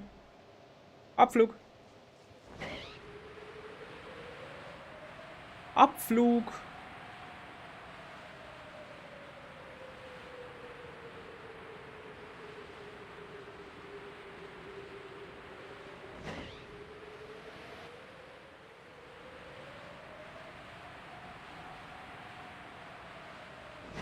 Hallo. Servus Meister. Der ist aber schneller wie. Der hat Teleportationskünste wahrscheinlich oder Abra. Hallo, welches Spiel? Pokémon Legenden Arceus. Rocket Jaden. Servus. Mano, wenn ich mit meinen Nachforschungen richtig liege, dann... Was, ein Elite-Pokémon? Sei doch so lieb und kümmere dich um dieses Unweisel, Mano. Ja, natürlich. Ich meine, ist ja eh ganz klar. Was haben wir denn für Pokémon vorhin? Ich hab keinen Dunst. Ja, Feuer-Pokémon. Togepi! Ja, die ist klar.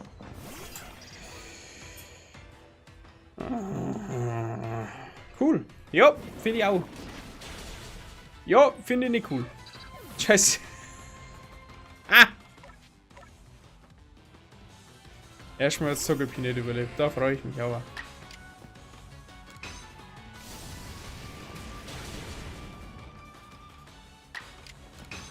So. Trotzdem. Mann, ich hab das Spiel nicht. Nicht? Ja, kommt drauf an. Hast du eine Switch? Wenn du eine Switch hast, kannst du dir das Spiel kaufen. Wenn nicht, schwierig. Steintafel. Alles klar. Hätte dieses Pokémon die Steintafel, nach der wir gesucht haben, etwa nur zufällig aufgelesen? Jedenfalls war das die einzige Tafel, über die ich über die Informationen hatte. Mehr weiß ich nicht. Da sich bis jetzt aber noch nichts ereignet hat, gehe ich davon aus, dass es noch mehr Tafeln geben muss. Doch mir kommt eine Person in den Sinn, die mit Sicherheit mehr über die Tafeln weiß. Frau Kogita. Ganz genau, Fräulein Kogita. Du hast doch schließlich noch gar nicht für ihre Hilfe mit der roten Kette bedankt, nicht wahr? Das ist die perfekte Gelegenheit. Also lass uns zur uralten Siedlung aufbrechen. Ja, aber ich darf keine Spiele ab 18 spielen. Ach so, Meister.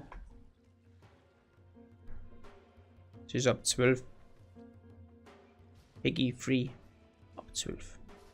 Ja. Dann erzähl was. 12. Sogar mal nicht das erste Pokémon-Spiel, das überhaupt 12 ist. Ah, wo müssen wir hin? Die anderen waren eigentlich alle immer ab. Boah! Schnell reisen? Nicht? Schade.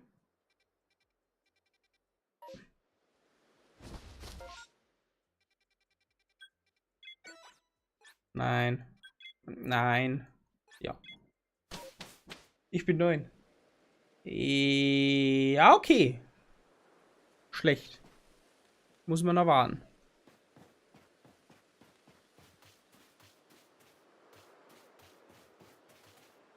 Das ist dann schlecht. Ja, Professor, dann Berichterstatten. Wir haben zwar eigentlich nichts gemacht. Ach so. Der Zeugen auch noch. Cool.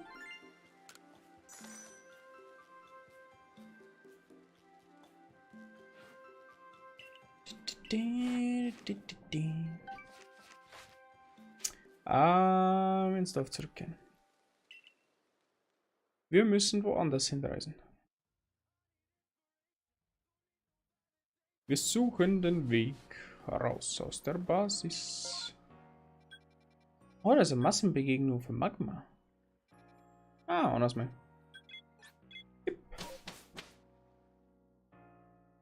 Auf zur Siedlung.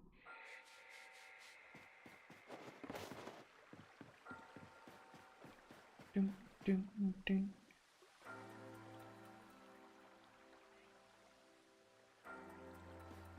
Aber eigentlich ist dieses Pokémon-Spiel nicht brutal oder gruselig. Na, eigentlich nicht.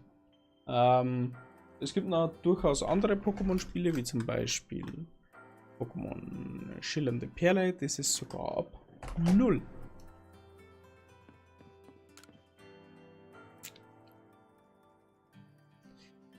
Du hast wirklich Beachtliches geleistet. Die rote Kette scheint mir vom Nutzen gewesen zu sein. Du hast deine Aufgabe redlich erfüllt. Doch was führt dich zu mir? Habe ich meiner Pflicht etwa nicht zu Genüge getan? Es geht um Arceus. Vor 1000, nein, sogar 2000 Jahren verehrten meine Vorfahren, die alten Sinnoaner, Arceus als den Schöpfer der Hisui-Region. Und die Ahnen von Axantha, damit hier und den anderen, sie sollen je einen Teil von Arceus erhalten haben, die Tafeln. Okay. Wir hatten uns erhofft, dass Sie uns mehr über Arceus und die Tafeln verraten können. Eure Hoffnung ist unbetrübt, ich weiß leider auch nicht mehr. Mit der Zeit geriet das Wissen über Arceus in Vergessenheit. Wieso sonst hatte der Diamant-Clan und der Perl-Clan es mit Dialga und dem Palkia verwechselt? Wenn wir mehr wüssten, können wir vielleicht in Erfahrung bringen, warum Mano in diese Welt gefallen kam. Ha. Ich habe eine Switch und ein Gaming-PC. Ich auch. Gott sei Dank. Aber das braucht man schon, das ist wichtig. Ich verstehe. Dann werde ich euch wohl ein bisschen unter die Arme greifen. In der Hisui-Region gibt es noch einige andere außergewöhnliche Pokémon. Ob sie mit Arceus zu tun haben, weiß ich nicht. Doch vielleicht könnten sie Anhaltspunkte liefern. Also, worüber soll ich mein Wissen teilen? Fangen wir beim Vulkan an. Der Vulkan befindet sich auf der Feuerspeiinsel. Wie sollte es auch anders sein?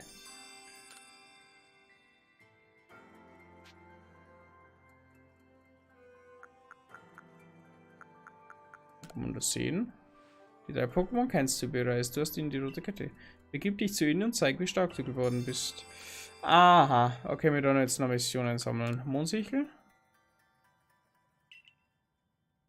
Kraterberg, Hochland.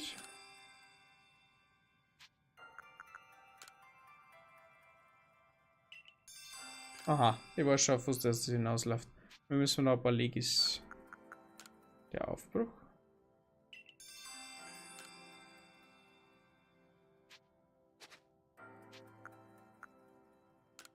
Okay, wir haben ein paar Missionen zum Erledigen.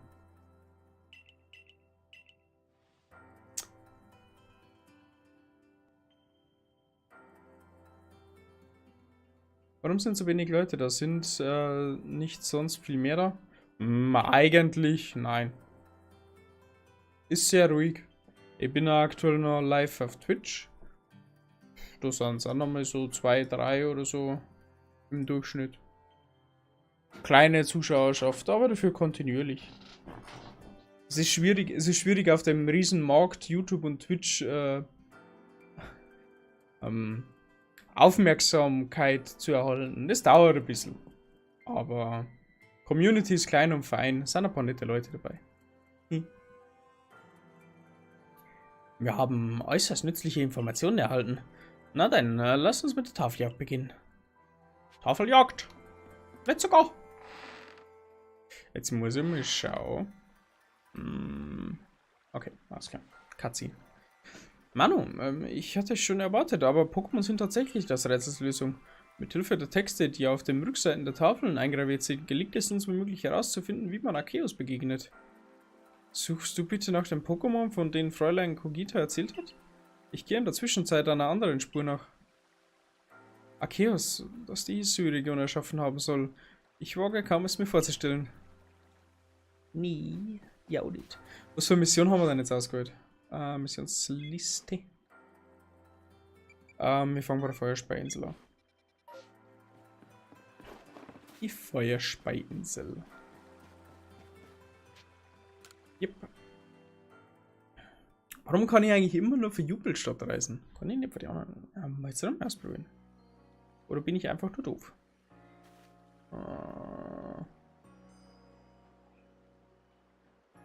Ich habe Kunde von Kogita erhalten. Sie sagte, du hast dich mit Volo von der Ginkgo-Gilde zusammengetan, um Steintafeln zu sammeln. Na, folge mir. Wir gehen zum Strand des Aufbruchs. Ach so.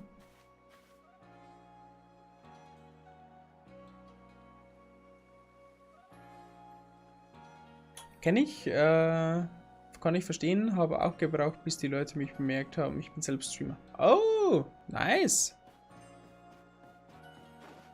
Ja, dann weißt du, wie das ist. Das dauert ein bisschen.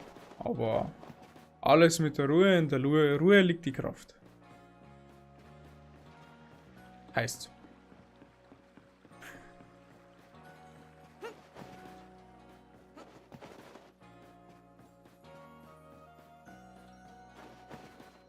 Also lassen wir da uns Zeit. Es ist ja immer noch ein Hobby und das ist ein Hobby, das sehr viel Spaß macht. Family!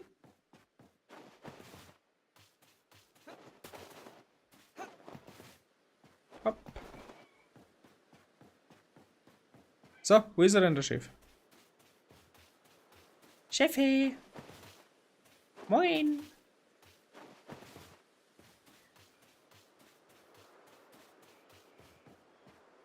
Okay. Wird man natürlich jetzt nicht als Missionsziel erzeugt, weil ich es nicht ausgeholt habe. Ich spiele viel Rocket League. Deswegen hat der Name Rocket Jaden. I understand. Ich verstehe.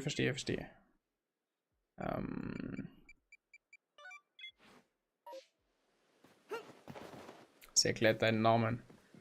Ich spiele privat, FIFA, Pokémon. Spiele ich eigentlich noch privat. Landwirtschaftssimulator. Ansonsten nicht viel. Wird voll gestreamt und viele aufgenommen für YouTube. Der Strand des Aufbruchs. So vieles hat hier seinen Anfang genommen. Landi? Landi? Habe ich da Landi gehört oder was?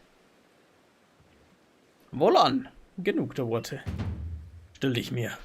Ja, Ja, Sir, ja! Togepi, in den Kopf!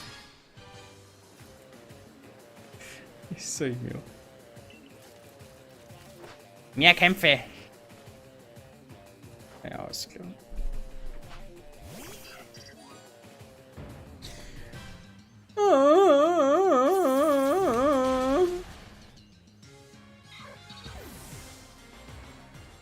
Das wird jetzt wieder sowas von klar. Tangolos, let's go! Energize Ball!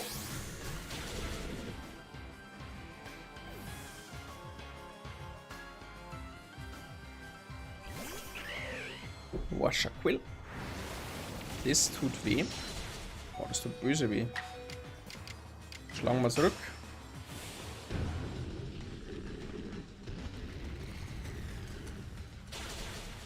Oh, es reicht nicht. Aber es ist jetzt der Top nicht so geil.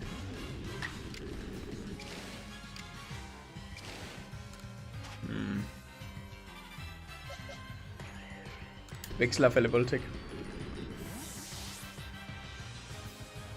In Videos eigentlich nur Fortnite und Poppy Playtime. Videos machen wir ganz voll verschiedene. Also da gibt es bei uns alles. Von Forts über Fall Guys, über Landi haben wir schon gehabt, über Pokémon, über... Wow! Stop it! Über Forza, über Payday, über Kochvideos, über... Oh Gott, nur was.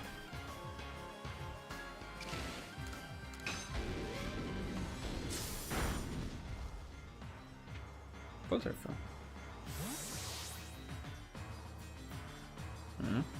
Pixie.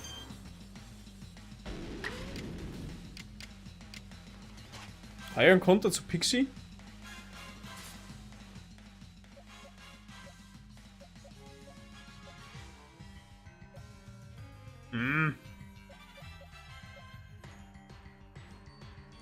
Nicht wirklich.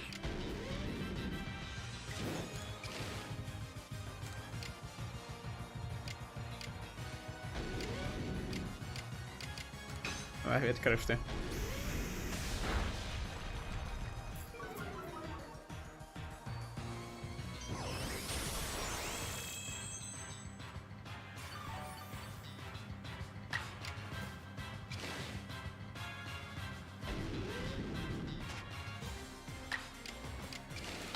Temposchlitzer? Schlitzer?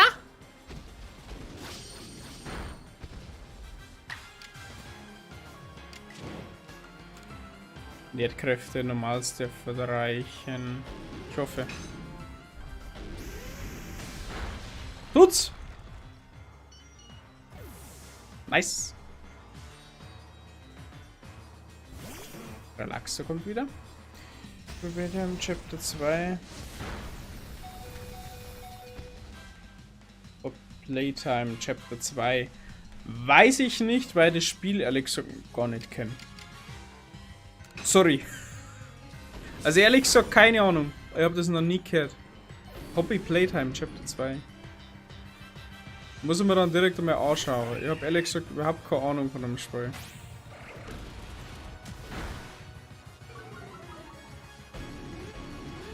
Neckrake wurde besiegt. Turnip Toe.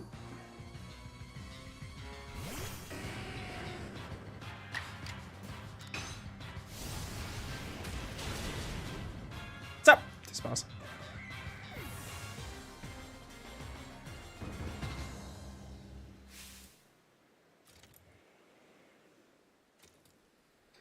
Ja, sogar furchtauflösende Kreaturen wie Pokémon können Verbündete sein.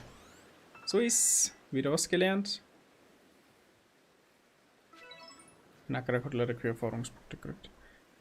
Seit unserem Zweikampf auf dem Kraterberg bist du deutlich stärker geworden. Achso, mal Level oder 2, aber das passt schon. Und jetzt verstehe ich auch warum. Du siehst Pokémon nicht als Feinde an, sondern als wertvolle Verbündete, die mit dir durch dick und dünn gehen. Vielleicht hat dich auch im wahrsten Sinne des Wortes der Himmel geschickt, damit du uns Glück bringst. Richtig gutes Game, kann ich dir nur empfehlen. Muss ich mal angucken.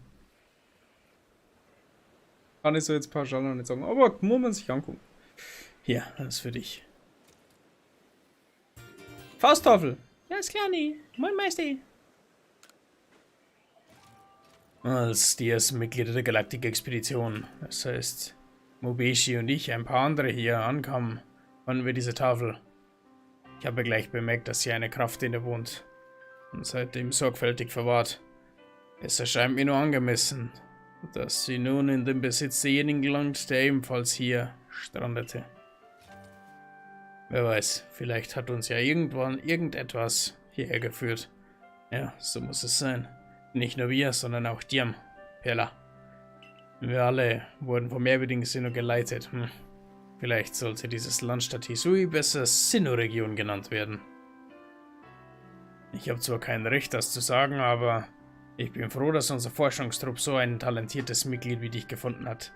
Ohne dich und dein Können wäre der Kraterberg unser Grab geworden. Heimat und Zukunft hätten wir für immer verloren. So ist. Nun gut, dann will ich dich mal nicht von weiteren Forschungen abhalten. All das Wissen, das du über Pokémon zusammenträgst, wird unsere Welt in Zukunft erhellen. So. Aufgabe 1, fehlen noch 4 Tafeln. Haupttor. Haben meine Pokémon kalt? Seid sie fresh? Okay, passt. Gehen wir noch hier. Und reisen dann zum Feuerberg. Feuerberg? Kraterberg? I don't know. Feuerberg? Feuerspeiinsel, so hat's geheißen. Oh. Hallo! Ein gemeinsames Fest mit beiden Clans und der Galaktik-Expedition. Es war wie ein Traum, das ich vor den Augen aller Zeit mit Suzuki verbringen konnte. Hör mal, Manu. Rana. Also, Rana möchte etwas mit dir besprechen. Genau. Und ich möchte dich auch dabei haben, Perla. In letzter Zeit bereitet mir die Feuerspeiinsel etwas Sorgen. Die Feuerspeiinsel? Du scheinst nicht so recht begeistert zu sein. Das ist mir zu heiß. Also, Perla, das ist der Ort, an dem ich mich um Akani, den König der Insel, kümmere. Wie kannst du so herablassend darüber reden? Rani, du solltest mich doch vor anderen nicht so nennen. Oh, entschuldige. Es ist mir aus Gewohnheit rausgerutscht. Also dann, komm bitte schnell zur Feuerspeiinsel. Lange werde ich mich da nämlich nicht warten können, ohne zu schmelzen. Okay, ab zur Feuerspeiinsel. Londi! Londi!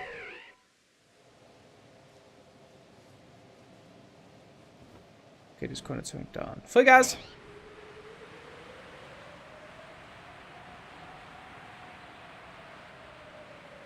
Hui!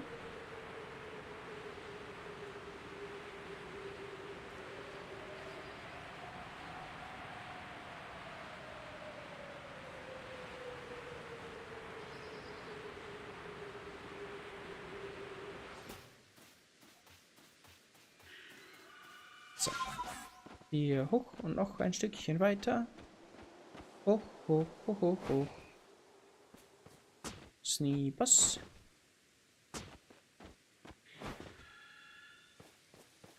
Und nein.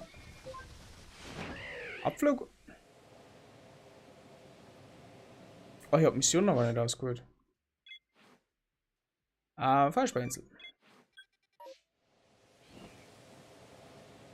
Und Schub.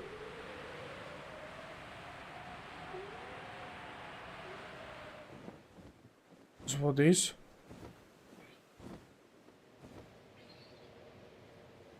Lumenion.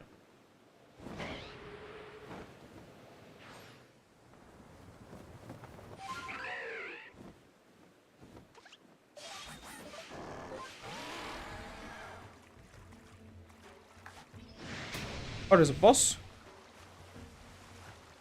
Okay, das wusste ich jetzt nicht. Yep. Tangolos! Du bist der Boss.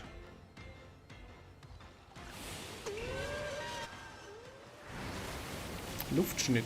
Seit wann kann das Ding Luftschnitt?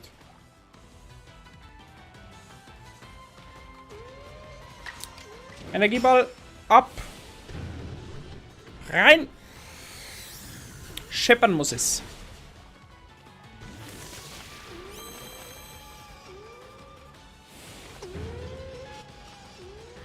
Kraft Luftschnitt, oh, das könnte reichen. Das reicht auch. Okay, schade.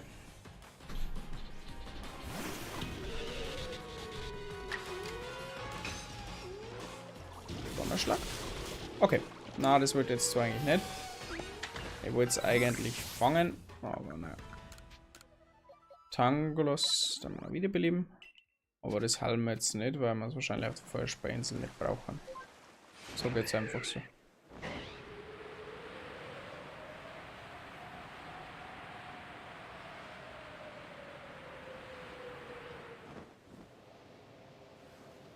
Sneepers. Hopp, hopp, hopp. Hoch, hoch, hoch, hoch, hoch. Das war ja nie. Also Vulnona.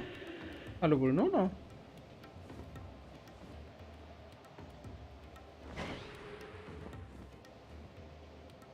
Lass mir raten, du kannst da nicht drüber fliegen, weil Lava ist? Ja, das ist inkognito.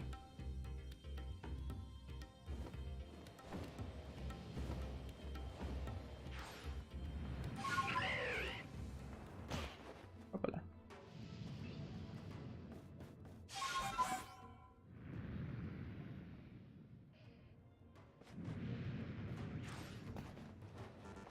Hoppala.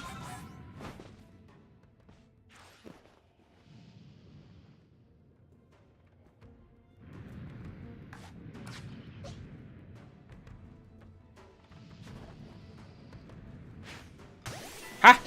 Überrumpelt.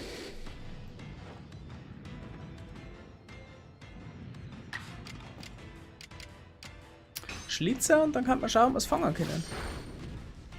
Ah, braucht man noch einen zweiten Schlitzer. Noch ein Schlitzer? Was soll das sein? So? Hallo? Jetzt gut? Was dann wieder? Hallo? 3 Mal hintereinander angreifen, wo kommen wir denn da hin?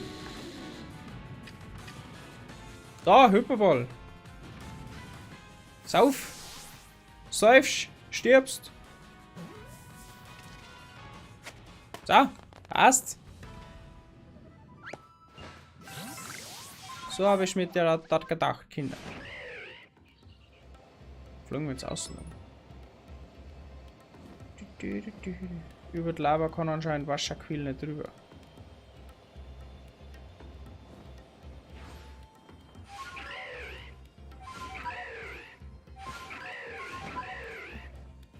Da. Pokémon-Kampf. Wenn wir einen Pokémon-Kampf haben, sollte man vorher vielleicht ein bisschen Knackrack zumindest braucht man schon.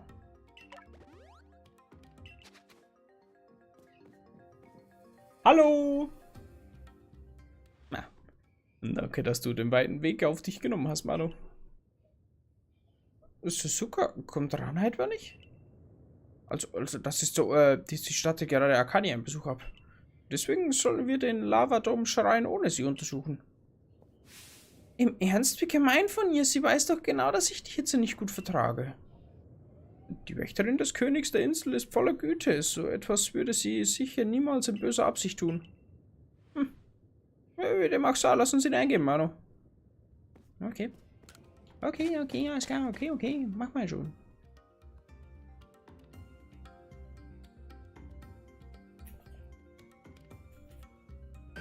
Heatran! Vorsicht, Manu, wir haben Gesellschaft. Hallo, moin Meister.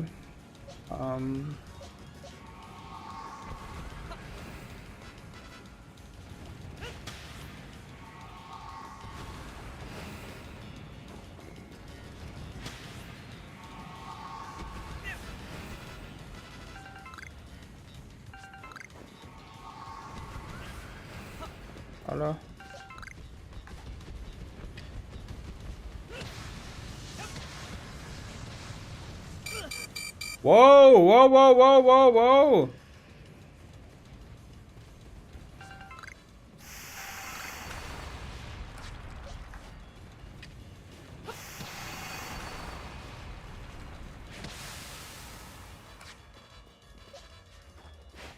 Alter. Jetzt direkt über den Knopf.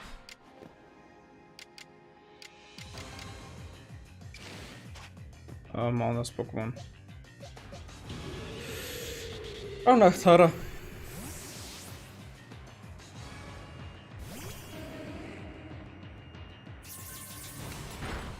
Ist okay. Wir schwächen erst mal ein bisschen mit Standpauke. Senken so seine Offensivkraft.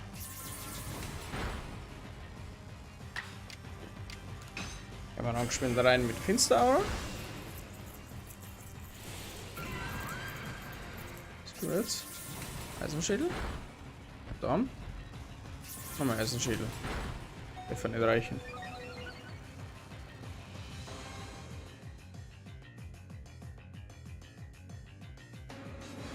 Aber weiß der frische Fanger können. Komm. Let's go.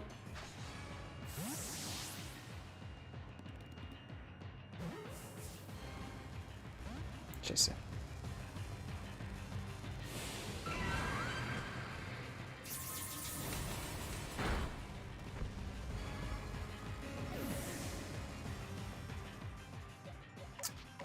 Dann ab da.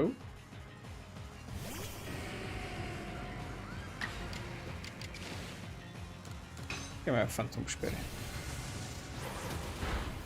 Bisschen Schaden brauchen noch. Au, wow, wow, wow, wow, wow, wow, wow. Na komm.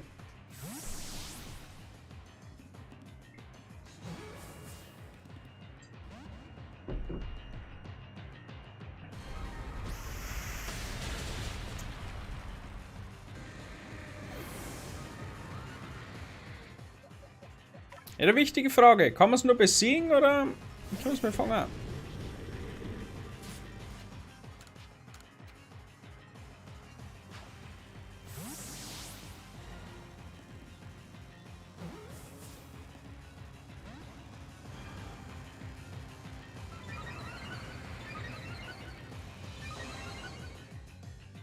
Ich hau's jetzt auf Zom. Ist so wieder.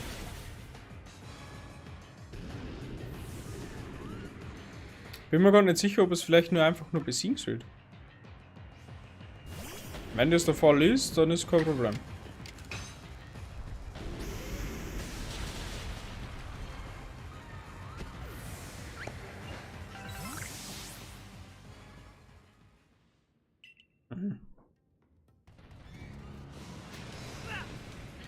Leute. Jetzt gehen wir da mal aussehen, weil meine ganzen Pokémon noch mal anschauen.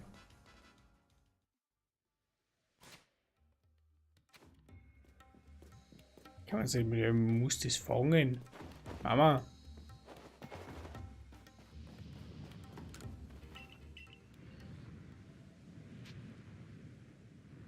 Ah, Gott nicht. Da kann man die Pokémon heilen. Oh.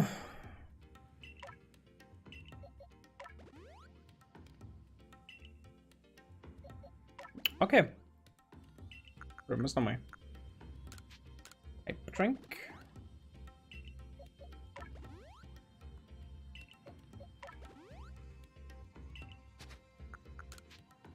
Dann können wir dann ein bisschen leveln lassen. Wir heute dann ziemlich lang durch. Knackerig vielleicht. Nö, Nachtara. Nachtara, du noch mal wegleveln. Wahrscheinlich. Wunderbar. So, eine Vollbrot.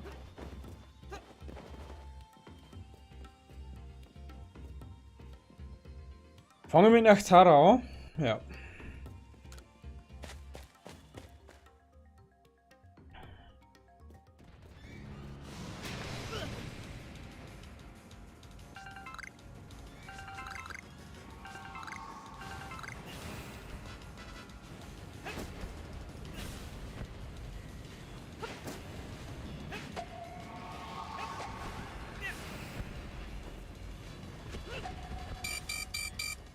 Hallo.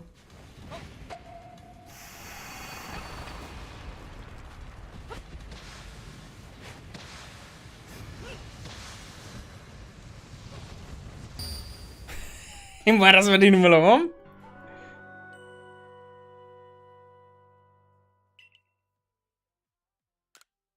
Ah.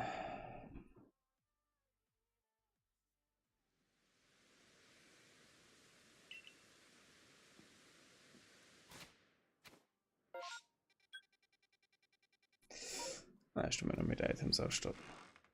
Und ein bisschen mit dem Wasser-Pokémon. Haben wir irgendwas, was Wässriges zum Anlegen? Pokémon. Haben wir irgendein Wasser-Pokémon um anlegen, das wir da brauchen können?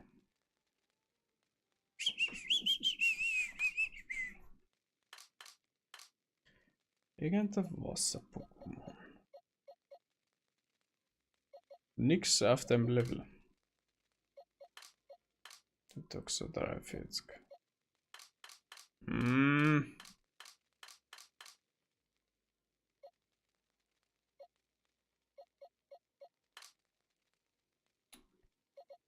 Das Level ist Rotom 41.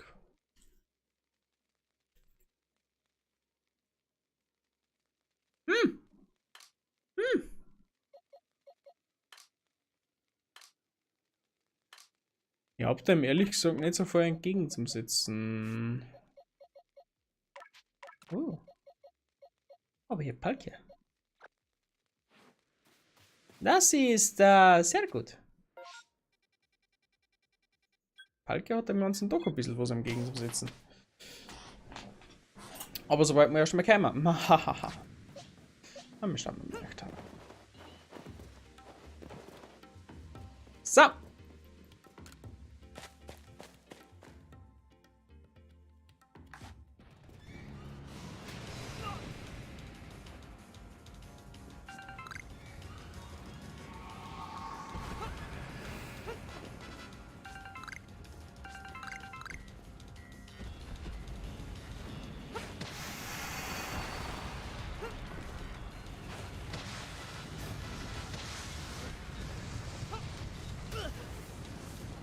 Okay, ich weiß ehrlich gesagt nicht genau, wie dem Strudel ausweichen soll.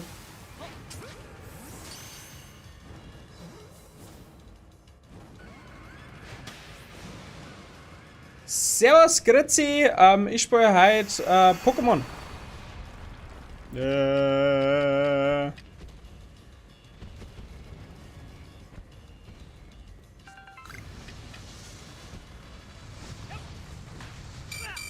Wie?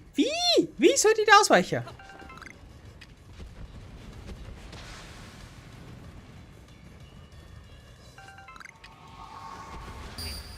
Okay, alles klar. Servus, wir spielen halt Pokémon. Pokémon Legenden Arceus, aber nicht mal allzu lang. Genau. Oh, Alter. Nerv mich nicht. Ich nehme jetzt schon so 3. Ich nehme jetzt 3 so Schleimbälle mit, das ist aus.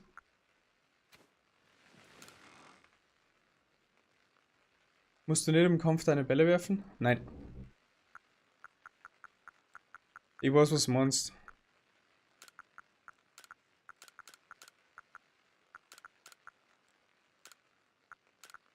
Ich weiß, was du meinst, aber nein.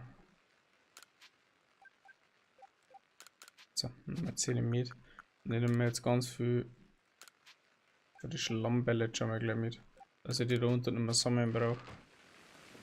Ich muss im Kampf versuchen, zuerst mit den Schlammbälle das Pokémon zu schwächen, um dann, also um seinen Feuermantel, den was er hat, zu durchbrechen, um dann mit meinen Pokémon anzugreifen. Ha! Da freuen sie sich aber. Auch und die erst.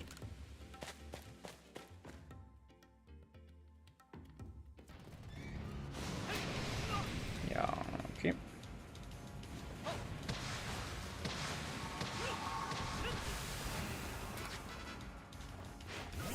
So. Ich hätte jetzt da eigentlich schon einen Hyperball werfen können, aber ich habe so das dumpfe Gefühl, dass das definitiv nicht drin bleibt, das Ding. Standpauke. So.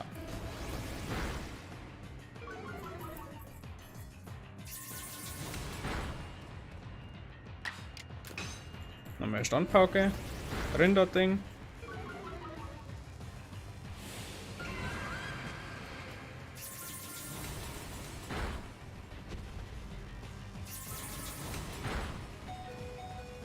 Auf geht's. Rennen. Jetzt wechseln wir auf Palkia.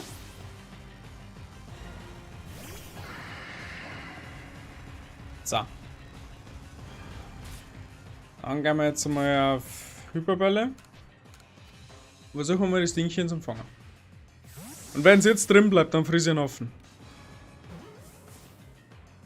Okay.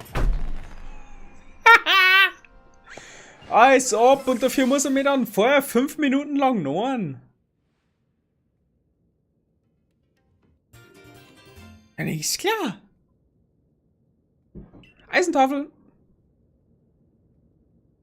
Diese Steintafel wohnt die Energie des Stahls inne. Die wird einen bestimmten Pokémon angewendet, erlangt es von der Kraft des Typs Stahls. Nitze! Pudig, der Itze hat ein bisschen nachgelassen. Akani und Theodran spucken beide Feuer und das auf einer Vulkaninsel. Kein Wunder, dass es hier so heiß ist. Hand aufs Herz, Suzuki. Hättest du überhaupt hierher kommen müssen? Also ich denke schon. Als Oberhaupt des Perlclans ist es doch deine ehrenwerte Aufgabe, Pokémon in der Nähe von Hoherstetten nachzugehen, oder nicht? Meinst du? Ich habe eher das Gefühl, dass Rana sich an mir rächen wollte, weil ich ihr aufgetragen habe, Fukano härter zu trainieren. Aber nein, das ist vollkommen undenkbar. Wobei sie davon gesprochen hatte, dir zuliebe etwas strenger an den Tag legen zu müssen. Das dachte ich mir schon. Zu Fukano war sie stets so lieb, aber dasselbe gilt wohl nicht für mich. Jedenfalls, gute Arbeit, Mano. Wir machen uns einmal auf den Rückweg. So ist's. Da haben wir es wieder geschafft, Kines. So. Fehlen noch 3 Tafeln. Ja, da freue ich mich aber. Ja, da freue ich mich aber. Wo waren denn die nächsten 3? Na, mag ich es überhaupt wissen? Fange Vesprit, Tobuts und Selfie. Das ist Cresselia am Mondgrußkampffeld. Blizzard Temple ist wahrscheinlich Regigigas. Ach Leute, ich glaube, das machen wir halt nicht mehr. Das ist noch sehr, sehr viel Arbeit. Es sind jetzt noch 5 Legis zum Fangen. Und dann...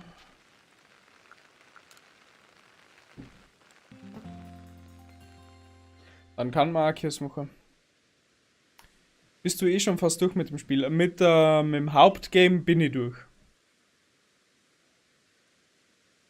Kannst da jede einzelne Folge oder jeden vorherigen Stream bei uns in die Playlisten nachschauen. Die sind da... Ja, das sind der von alle angelegt. So. Genau. Was ist denn das? Umkehrbratling.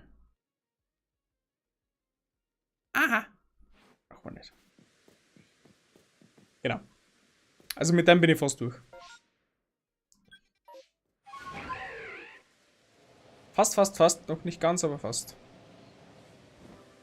Dialga 270. Moin. Sass. Willkommen im Twitch-Chat. Washaquil. Dein Ernst? Ja, sicher. Du kannst alles auf YouTube nachschauen. An Playlists angelegt mit unseren ganzen Streams, also außerhalb von den ganzen anderen YouTube-Projekte. Was machst du? Ich spiele aktuell noch Pokémon Arceus. Ich bin beim Vollenden der letzten Tafeln, die wir sammeln müssen. Und ein bisschen da jetzt noch weiter. Weil irgendwie habe ich noch Lust zu. Missionsliste. Was machen wir jetzt noch? Suchst du Shiny Pokémon oder nur Arceus? Shiny Pokémon habe ich 1, 2. Grundsätzlich bin ich nicht so da. Also unbedingt Shiny Fanger, Shiny Handen. Mache ich hier und da, aber ist nicht so. Ist nicht die Hauptaufgabe. So, jetzt erstmal die Hauptaufgabe Let's Play machen. Und dann schauen. Shiny will doch jeder. Sicki. Mondgrußkampffeld. Da haben wir jetzt noch Flucht. Da gehen wir noch hin. Kann ich jetzt von da schon schnell reisen? Frag für einen Freund. Scheiße. Ich hab genug. Brauchst du was? Na, danke. Wirklich nett. Wirklich sehr nett von dir. Aber ich fange mal meine Shinies gern selber. Das ist so. Aber keiner will sie geschenkt. Genau, das ist so ein ehrenhaftes Gefühl, wenn man sein eigenes Shiny fängt. Verstehst du, was ich meine? So, ja, das untermauert den Erfolg nochmal. Aber danke, wirklich. Na, danke. Wirklich sehr nett von dir, wenn du mir uns schenken möchtest, aber da bin ich raus. Jetzt darf zurückkehren. Okay. Na, nimm's nicht böse, aber. Ja, Timeout jetzt schon wieder. Fertiger. Oh, da haben wir Skuntag, Massenbegegnung. Machen wir jetzt noch das Legi oder versuchen wir noch Shiny zu empfangen? Was machen wir dann? Chat? Legi oder Shiny? Eins von den zwei machen wir noch und dann machen wir Schluss für heute.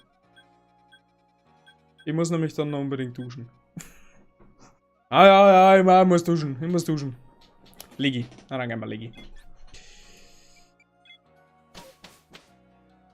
Twitch sagt Legi.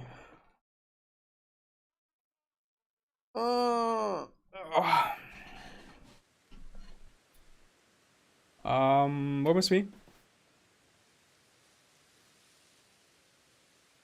Ha!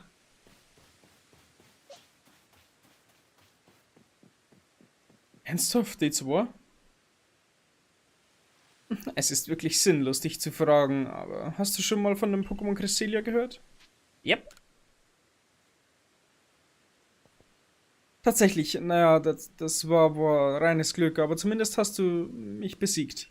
Dann kann man wohl auch etwas erwarten, das du von ihm gehört hast. Cresselia soll die Verkörperung der Mondsichel sein. Seine Federn heißen Lunarfedern. Wenn man eine davon beim Schlafen hält, träumt man angeblich von den herrlichsten Dingen. Für mich ist Cresselia ein echter Albtraum. Seit es aufs Mondgrußkampffeld hinabgestiegen ist, versteckt sich mein König in der Höhle. Vor lauter Sorge kann ich kaum ein Auge zutun. Könntest du das Pokémon vielleicht fangen und einen von den Lunarfedern ergattern? Hab ein Herz für Elektroball und fange Cresselia. Dass es sich meine Hoheitsstätte ausgesucht hat, beweist wenigstens seinen guten Geschmack. Okay, ja, ist klar, Meister. Du bist auch nicht so wichtig fürs Leben. Guckst du? Cresselia. Wahrscheinlich müssen wir jetzt wieder irgendwas da freue ich mich aber.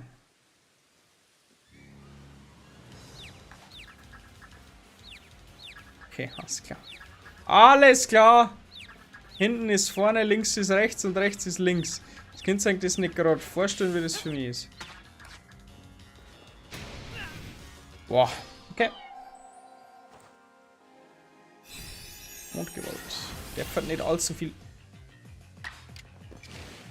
Okay, macht viel Schaden, Entschuldigung.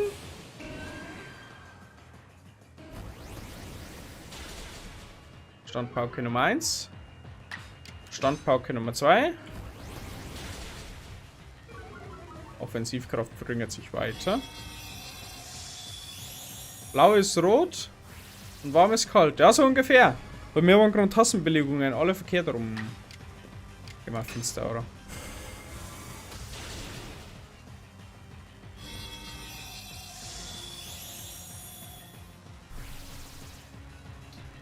What? Was hat das Ding für krasse Zusatzeffekte? Nicht dein Ernst! Au!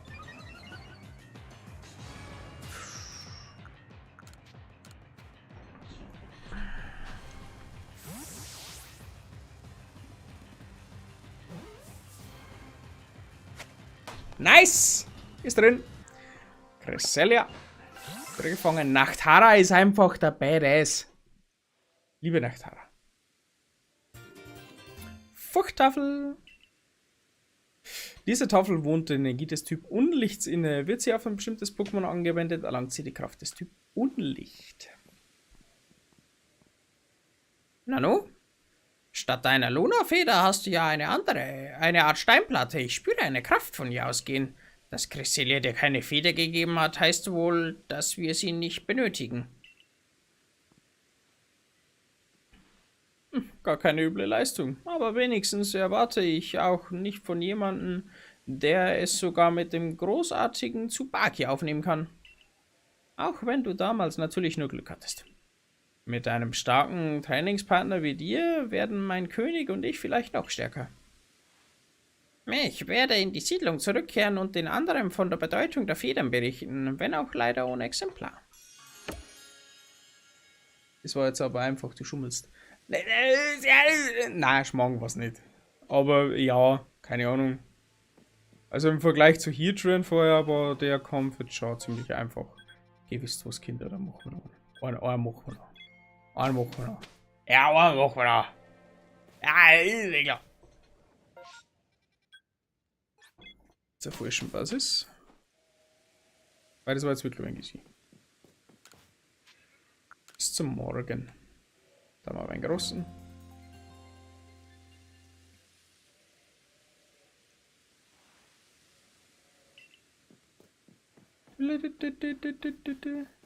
Nix, ja, ist so.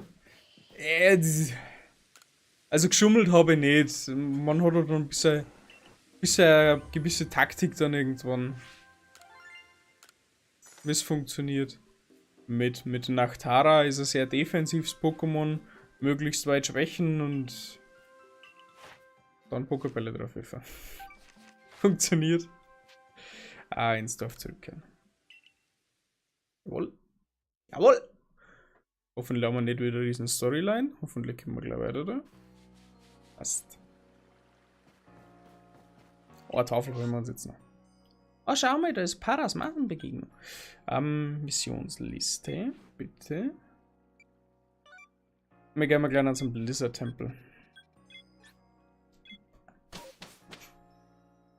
Und da tun wir uns Regigigas. Wenn ich mich nicht vertue, ich glaube schon, dass Regigigas ist.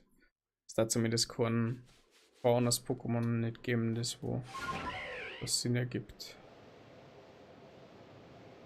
Flieg! Flieg nicht so hoch, mein kleiner Freund.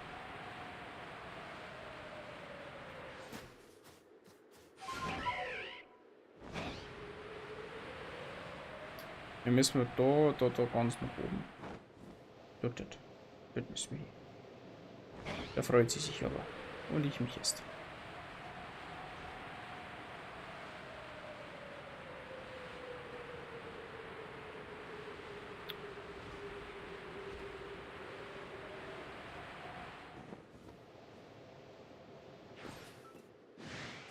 Ja, tschüss. Ich habe keine Zeit für normale Pokémon.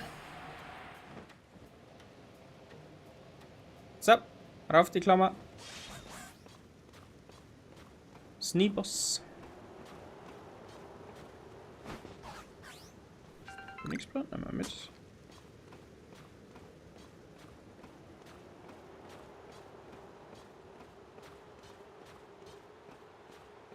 So. Hoch mit dir.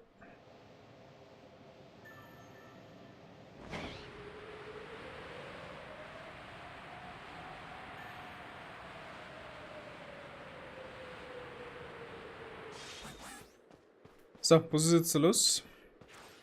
Müssen wir Rätsel lösen. Habe ich meinen ja, ich habe meinen Zettel noch da. Habe ich meinen Stift noch da? Weil ich glaube, es gibt wieder was zum Aufschreiben. Nein, nicht. Meinen Stift töten. Wieder mal. Was läuft Bayern schon? Na. Jo, na, läuft noch nicht. Na, läuft noch nicht. Später noch Bayern noch schon, Kinder. Man geht um 9 Uhr.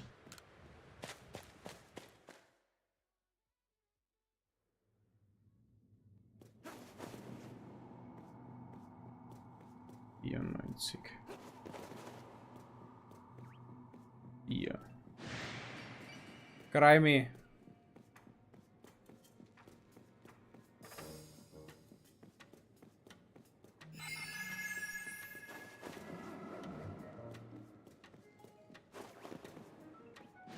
Wo muss ich denn hin?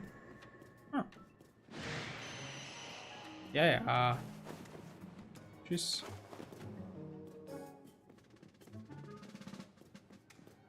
Okay. Auf geht's zum Schummeln. Schummeln! Yay! Huch. Was machst du hier, Mano? Oh, oh, du willst die Geheimnisse des Blizzardstempels lüften, oder? So habe ich es jedenfalls vorhergesehen. Du schaffst es aber auch immer wieder, dich in die seltsamsten Dinge verstricken zu lassen. Also, diese Pforte hier, es heißt, dass hinter ihr ein Pokémon schlummert, das die südlichen Kontinente hinter sich hergezogen haben soll. Wir haben alles versucht, aber die Pforte will einfach nicht aufgehen.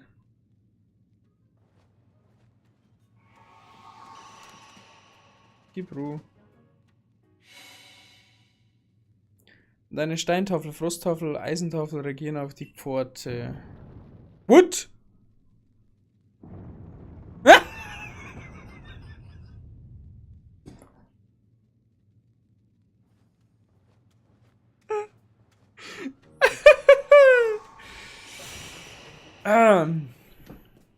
Ich habe mir jetzt das Ganze etwas schwieriger vorgestellt.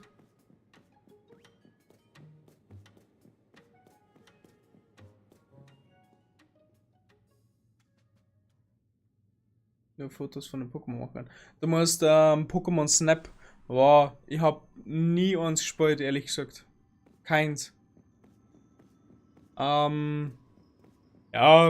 ich glaube, es macht für Menschen, also es kann Menschen Spaß machen, die, glaube ich, nichts mit dem Pokémon-Universum an sich zu tun haben wollen. Also nicht direkt mit dem ganzen, ich kämpfe jetzt und dort muss ich kämpfen, dort muss ich kämpfen. Ich glaube, ich kann das ungeheuer spaßig sein, aber... Hallo. Guten Tag. Tschüss. Da ist Regigigas. Für die kann das ungeheuer spaßig sein, aber ganz ehrlich, für mich war das nix. Hallo! Jetzt geh ich doch von Strafi mal, spinnst du eigentlich? Ja. Für mich ist das nix.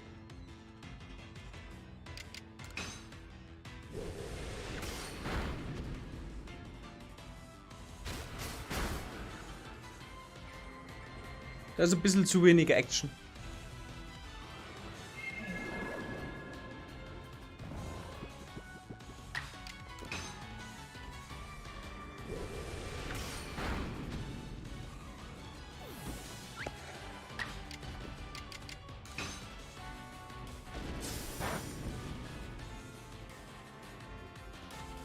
Okay. Schaut jetzt sehr schlecht aus. Haben wir... Tanupto. Genau, aber es nur so an sich, glaube ich, ist Pokémon Snap gar nicht langweilig oder so. Und ich glaube, es macht auch voll Spaß, die was dann auch Spaß macht. Aber ich kann mich nicht damit aufreihen. Für mich ist das... Ja. Langweilig? Langweilig, glaube ich, ist das falsche Wort, aber uninteressant. Du magst dann doch ein bisschen energiegeladen und ein bisschen was passiert. So, sollten wir jetzt bitte vorher noch heilen oder wie machen wir jetzt das? Scheiße, ich habe natürlich kein Highlight-Items mehr mitgenommen. Das ist ja kaputt. Okay, ich hole mich ziemlich schnell. Dann brauchen wir jetzt noch schnell.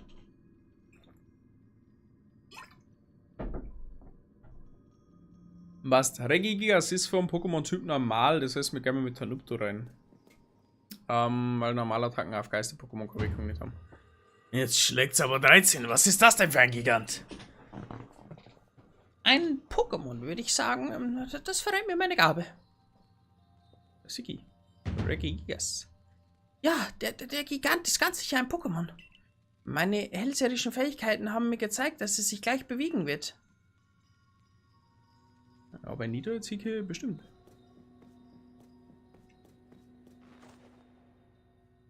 Okay, ich kann sie durchschmeißen. Das war jetzt so lustig für ihn. Ha. Gigas. Oh, du magst gleich kämpfen. Hau mir ab. Okay, mal Meister.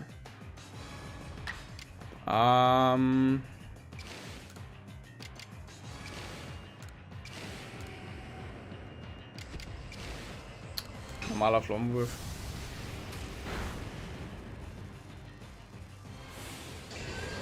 Was machst du oder was kannst du? Zen-Kopfstoß. Okay, ist nicht so effektiv. Damit kann ich leben. Dann mal Flammenwurf.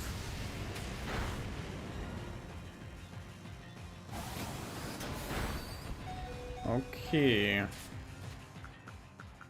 Ah? Na, wie sieht's aus? Bleibst du im Pokéball oder nicht? Aber dann kann ich meinen Stift schon wieder brauchen. Schau mal, ellenlanger Bleistift. Drin ist!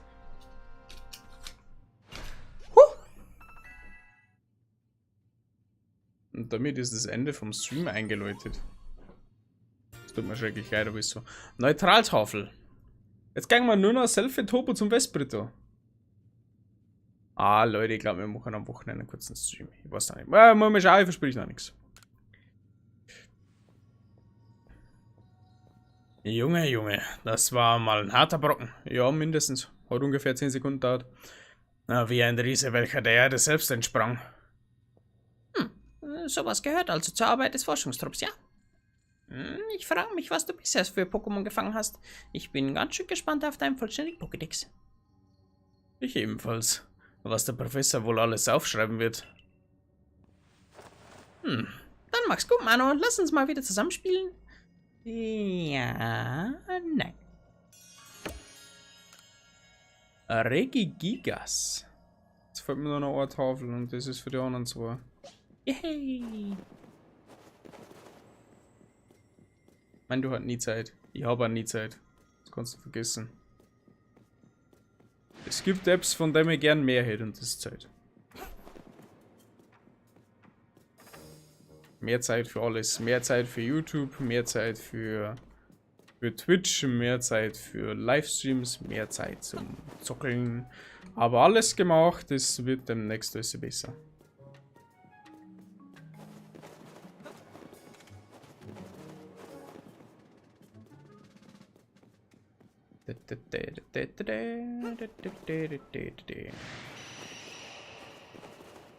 Genau. Die werden nämlich in der nächsten Zeit umziehen. Ah nein, ich muss da oben. Leute, tschüss. Leute, ich muss da vorbei. Wir werden aber in der nächsten Zeit umziehen und dann kann es durchaus sein, dass mir zukünftig ein bisschen mehr Zeit überbleibt. Für eben genau diese. Raus! Raus aus dem Geschoss! So. Oh. Jetzt weiß ich nicht, spielen wir das nächste Mal nochmal Pokémon und machen dann wirklich alles fertig? Oder fangen wir mit dem neuen Projekt an? Ich weiß noch nicht, jetzt entscheide ich spontan.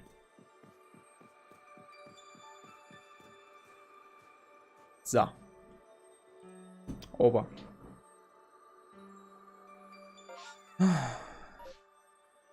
Jetzt meine Woche Schluss. What? Also, hoppala. Falsch Menü. Da ist er wieder. Es war mir eine Freude, dass du im Stream dabei warst. Ich hoffe, man sieht sich die nächste Zeit wieder mal. Sie wissen schon. Mando, danke fürs dabei sein. Danke fürs Light Timeouten auf Twitch. Bist du ein guter Moderator? Und ansonsten wünsche ich euch noch eine wunderschöne Restwoche. Morgen kommt der Manuel auch live auf Twitch und auf YouTube mit Anno 1800, soweit sein Plan ist, also zumindest dann im Kopf habe und was unser Upload-Plan sagt. Wir sehen uns dann sage ich schon mal gute Nacht. Wünsche ich dir auch. Bis zum nächsten Mal. Schön, dass du da warst. Hat mich echt gefreut. Und ich gebe mein Bestes. Genau. Dann sehen wir uns wahrscheinlich entweder zu einem Video auf YouTube. Schaut einfach da ein bisschen vorbei. Lasst ein bisschen Liebe da im Kanal. Oder wir sehen uns dann irgendwo bei anderen Streams. Spätestens nächste Woche Donnerstag. Bis dahin wünsche ich euch eine schöne Zeit. Arrivederci. Und ciao.